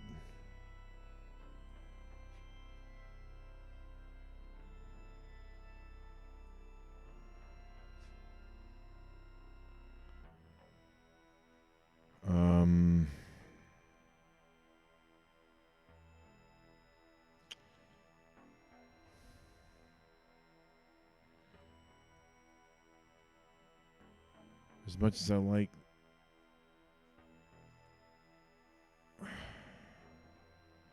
see, this is okay. So I want the backwards R. This is what I have to decide. I have to decide what's visible and what is not. Okay, I definitely want to see that rotunda.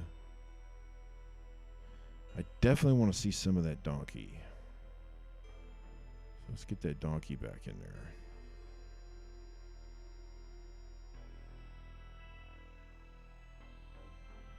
Because this might be a little too cryptic. This is a situation where, you know, less is more, kind of. You want to communicate the idea of what is clearly behind that poster. And since I'm only using a mask, I can go in and paint my mistakes. That's fine.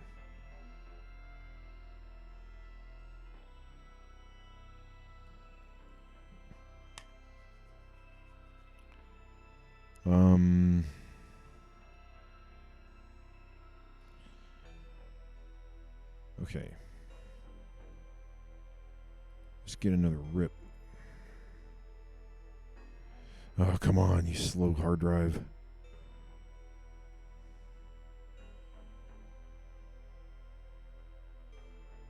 I don't want anything circular.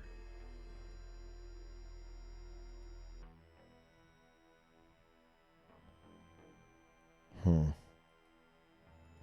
Well, I haven't used this thick one. I can always change how narrow it is.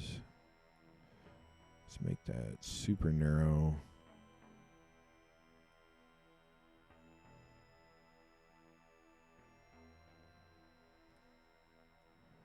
And, you know, like I said, this is where decisions are.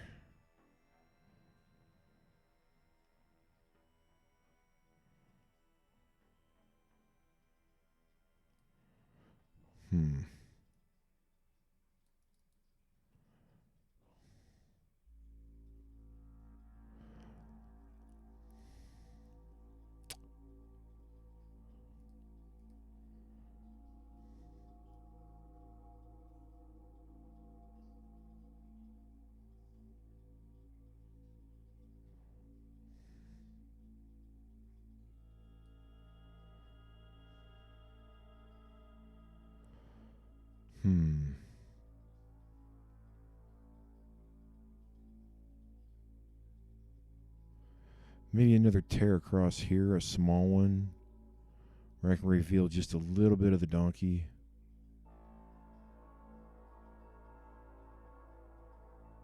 Yeah, the donkey's important.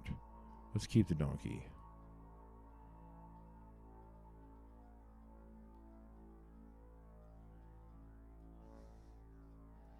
A sentence nobody's ever said.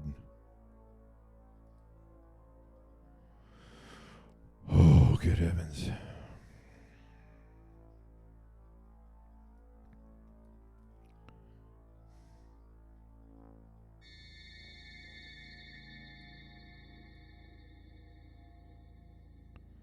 Yeah, something like that.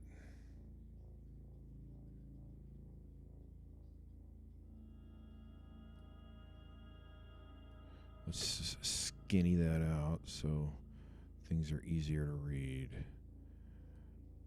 Well, they're really not going to be that easy to read. Okay, it's actually a pain in the butt to do this.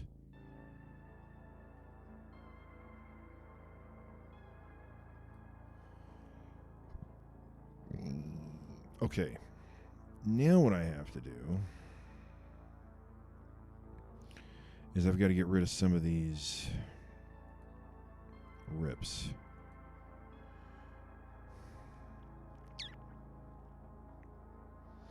I can mask those out too.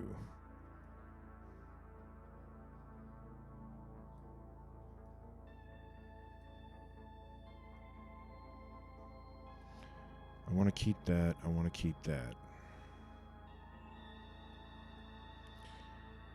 I don't want to keep this one. That one we can mask out.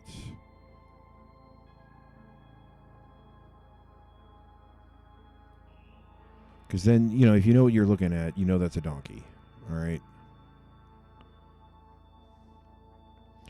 That is a problem up there. That doesn't look like it belongs. It's an awkward tear.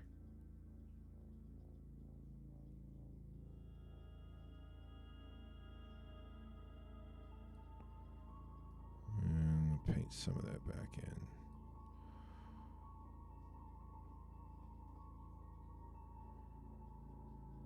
That's not too bad. Okay, now what I need to do is think about how I'm going to apply this transfer mode. So let's find a really unmarred tear.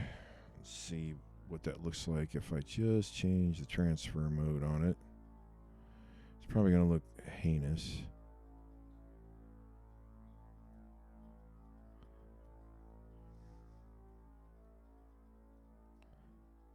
Yeah.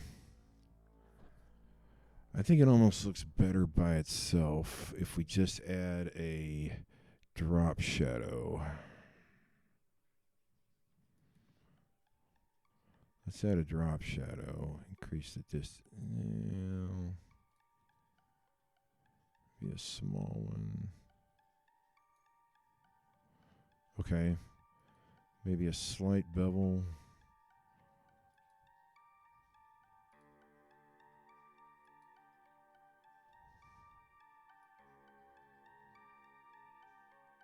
Yeah, that's better. That's better.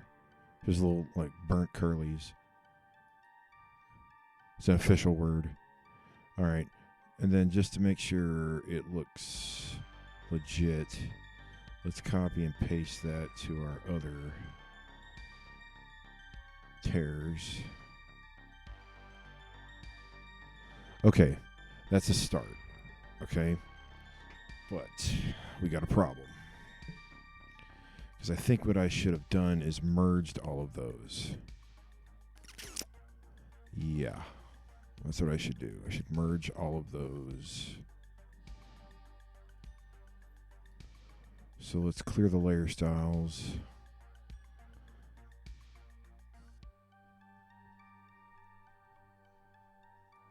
We'll merge those into one. And then paste the layer style. That way it all looks like one big tear. Okay, good. All right. And then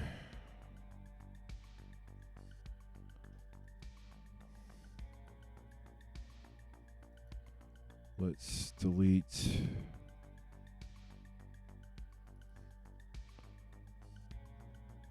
the outside of those. Okay, that's not too shabby. Okay, that's not too shabby. And then what we need to do is go in and touch this up right here. Whoops.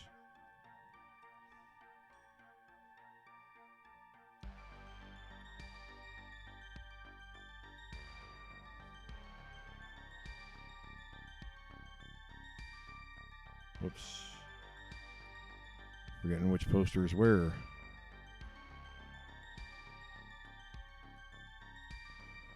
Okay.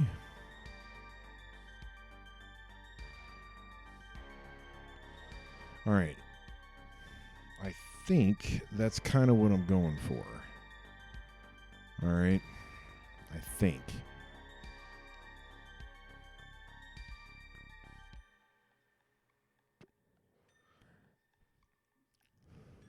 And I can always change it later. Oof. That's a lot of stress. All right, we're in the home stretch, y'all. Thanks for hanging with me this long. But this is what it's like when I do in the dark. I don't know if I'll do this for every card because, man, it seems like a waste of time for a lot of folks. Now, I need a wall to put it on. So, if I go to my textures, I got, let's see, I think I have a folder for bricks.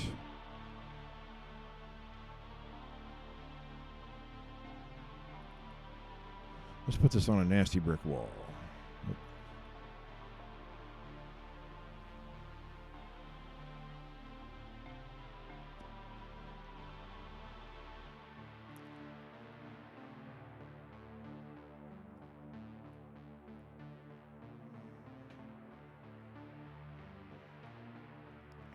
Yeah, I know.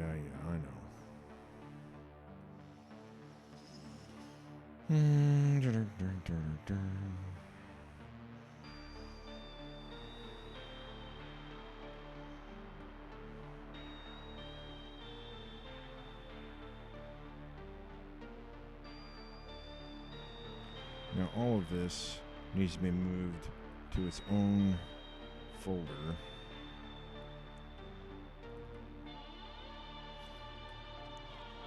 Man, that's a lot of smart objects and a lot of layers crammed into one little folder. Whew. And I think I screwed up. Yep. I got all this leftover crap that's on the perimeter.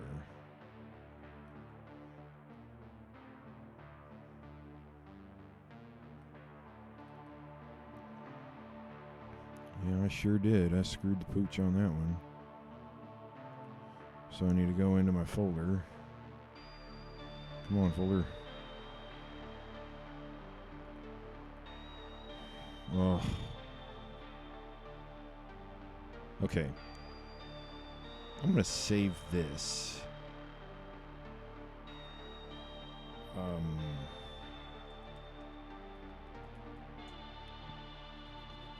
That way, if I decide to change anything, I haven't completely wasted all that time with the posters. Because that would break my heart. Okay.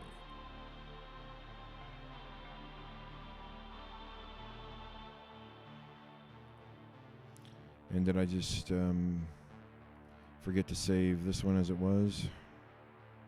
Yeah, I sure did. No problem. Yeah. So we'll open this one up.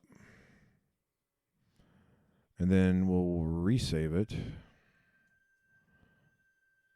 as the front. Replace it. Yep.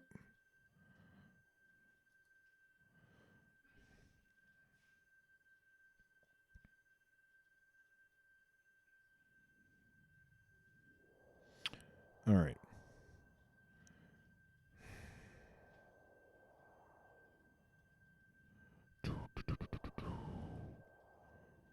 So let's select everything on the outside.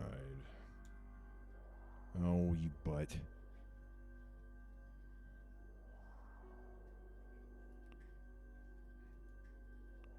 Rasterized layer style. Okay, now I can do that. Okay.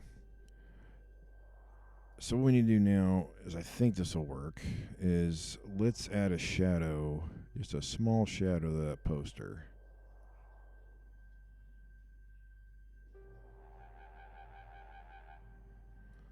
And then maybe if we're lucky,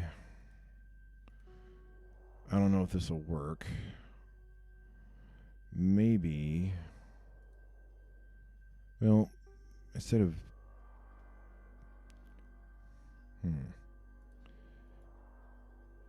let's just flatten it, okay? Let's just merge the group. And then if I change the blend mode, maybe I can get that brick texture to shine through. Oh, that's so hard to see. That's a little easier. I don't want it to be transparent, though.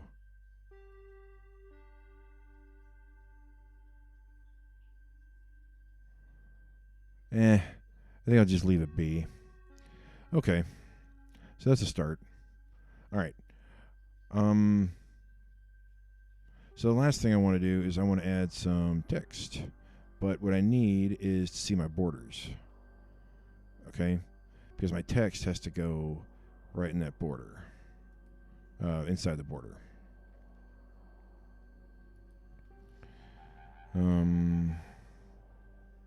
So we're going to call this the Weather Underground, but I want it to have some pop.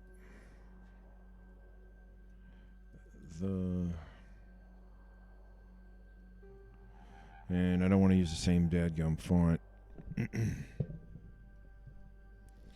Because this is another way I can go ahead and take advantage of some textures, some bright, maybe fiery textures.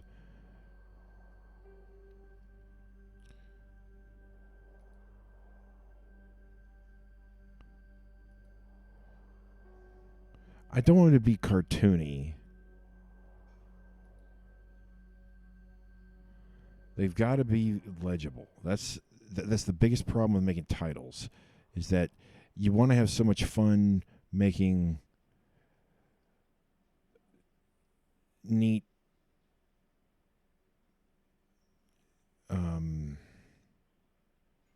shucks. What am I trying to say here? Oh, I already got the submarine there.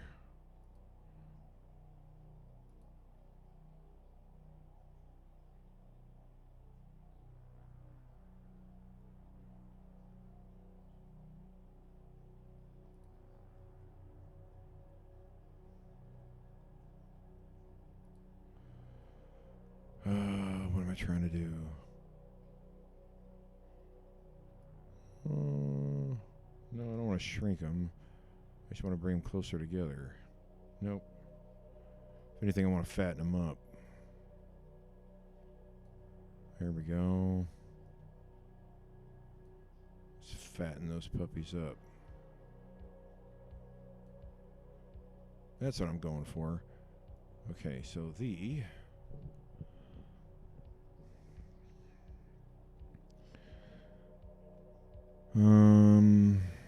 don't worry, I'm going to come back to that in a little bit.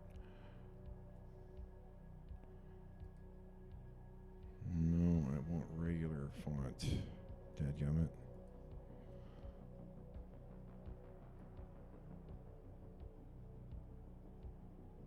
Now, what's cool about this is I can warp it, do anything I want.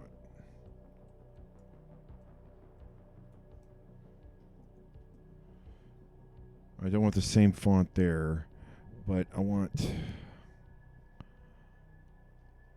Let's see. Oh, I know. Let's see, I've got one called...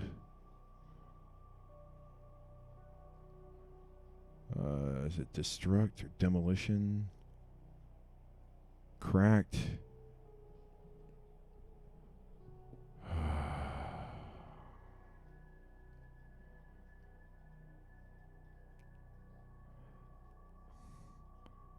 I mean, you get to a point where you know certain fonts by heart, but then you have a hard time recalling them when the pressure's on.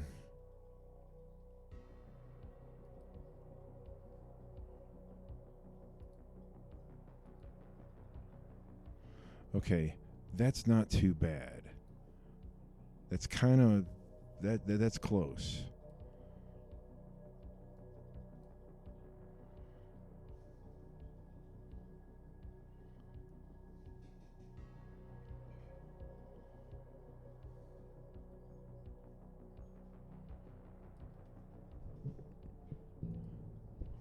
Let's move that over here.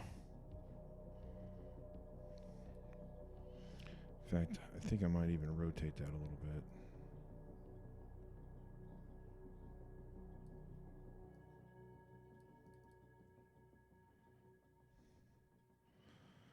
And then we're going to make another layer for underground.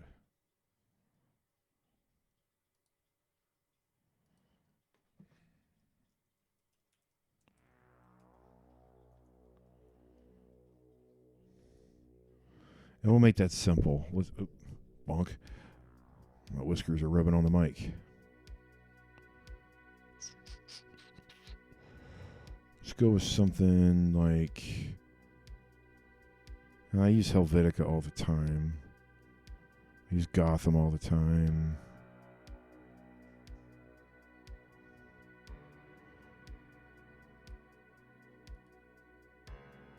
Yeah, that looks too playful. I thought I had something like 70s. Oh, yeah, okay, I think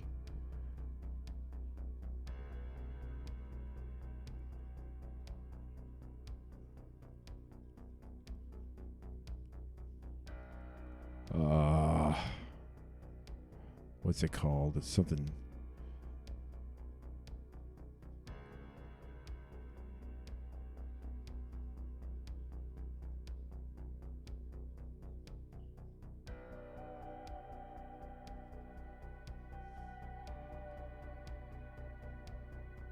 Oh, this is really frustrating for somebody. I know.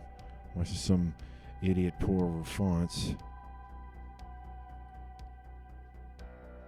Okay, you know what? That's not bad for what I'm going for. Let's make it ultra bold. And then we're going to give it an arch.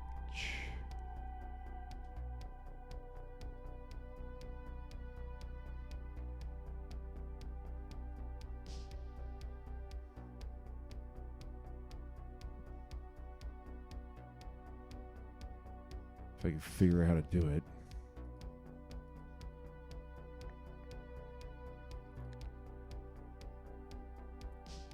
Warp. There, that's what I want. Faux bold. Well, that's just great. I guess I'm not using faux bold.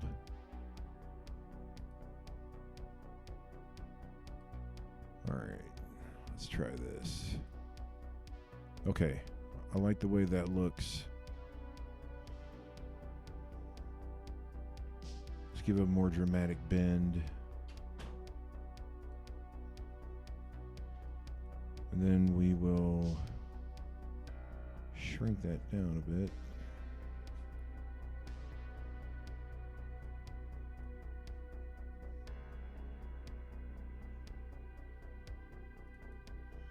I mean, I kind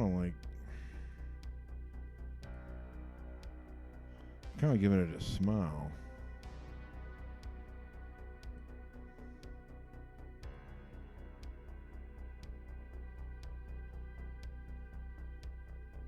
Yeah, let's give it a smile.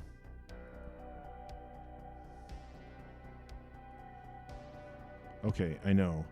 It's a little hard to see when everything is the same color. I know. But I got a plan. Okay. Then we got our textures. Let's go find something fiery.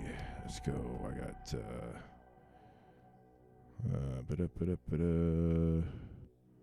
fire.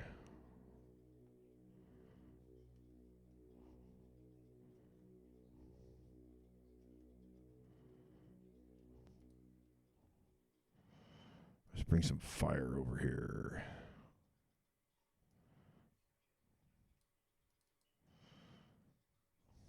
Okay. We're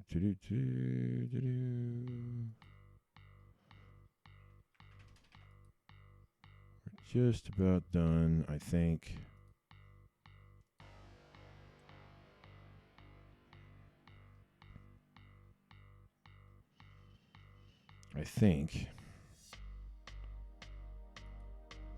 I want to add a texture to that, or at least a bevel, make it kind of pop a little bit.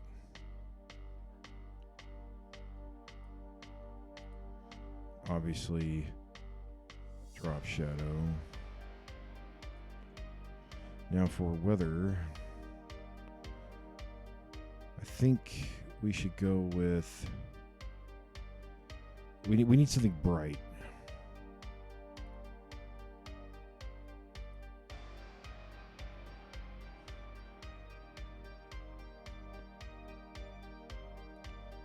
It's got to pop.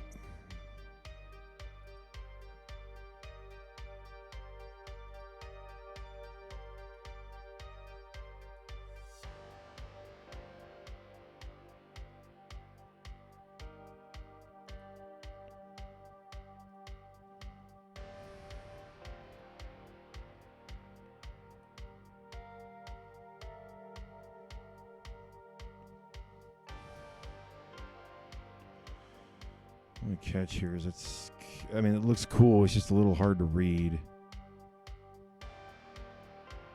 I might change that.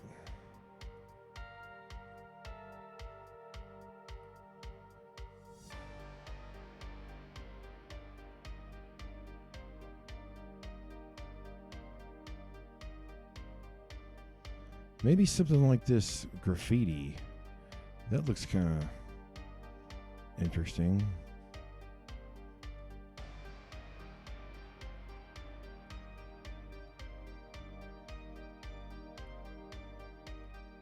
I like those little bubbles up there. That's colorful.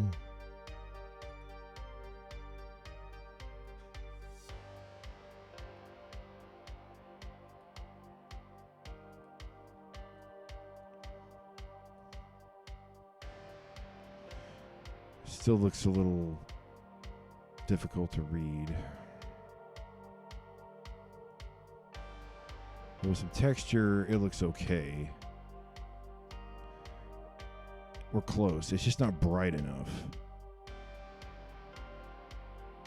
I wonder if a transfer mode will...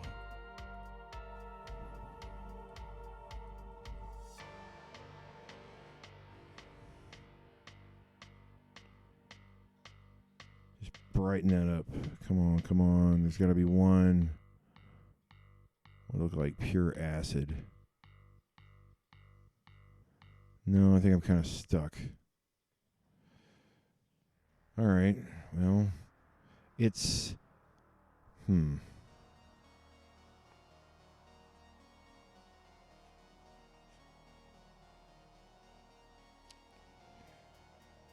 that looks kind of cool.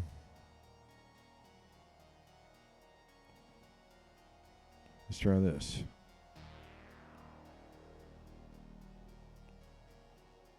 And I want all that texture to be in there.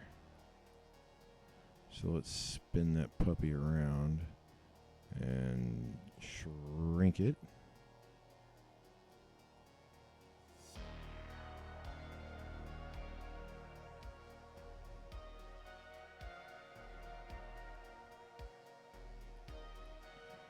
Experimentation, man.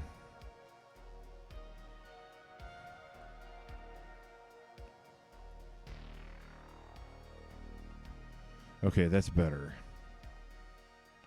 That's much better. So I need something to complement that top texture. It can't be too different.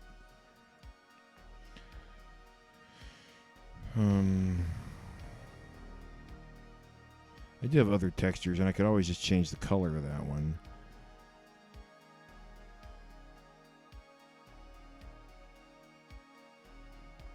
Or I could just start all over again. Like bright, irritating.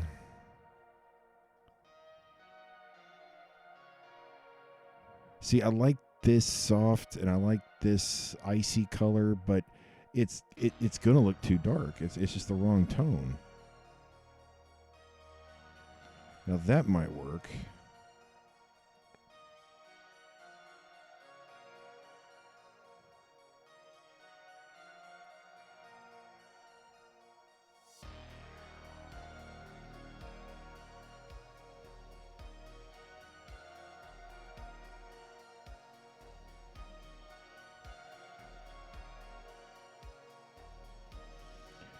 Okay. That's not what I said to do.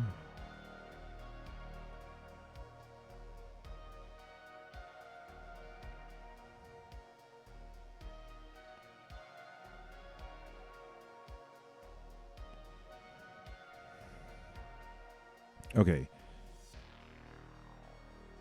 To be honest, it could be better.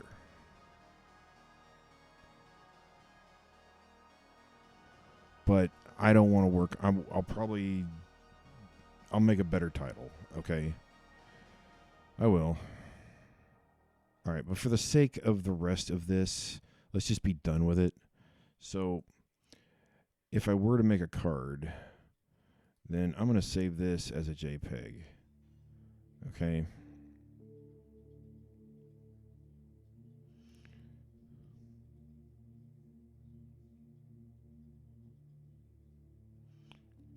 And a progressive scan.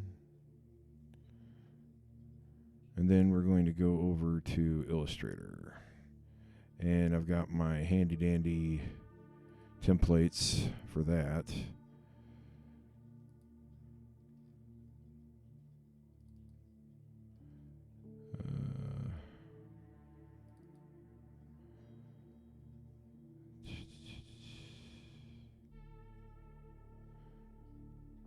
Where are you at? Series 2, Series 3. So what I'm doing for all the cards is I'm including my little signature, and I've got my logos already in place. And for the background, I'm going to add a solid white little frame. And then we're going to perfectly center that. And I do this just out of habit because it helps me keep track of things being centered. And with Illustrator, I can draw inside. And I'm going to take my banner and I'm going to copy it. And then I'm going to paste it. And it's going to look enormous and nasty. But I can shrink that bad boy down. And it won't fall outside the margins. Now I just have to decide where I want my logo to be and whether it should be white or black. I think I'll stick with the black. I need to embed my background image. Okay. And then we're going to get rid of the white logo. Keep the black. And that's really the nuts and bolts of making a card. Now, this is probably not going to be the final card image by any stretch, but I just wanted to kind of get across just how long it can take. And that's when I have assets already in place. Some projects I'm actually making, I'm incorporating real photographs that I stage.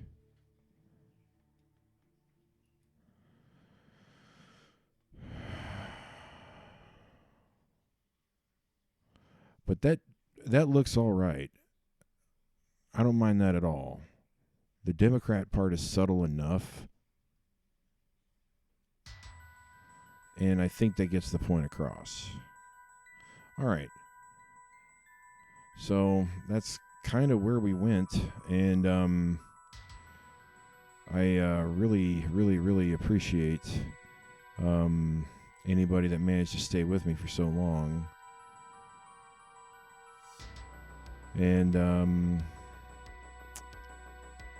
I think that's going to do it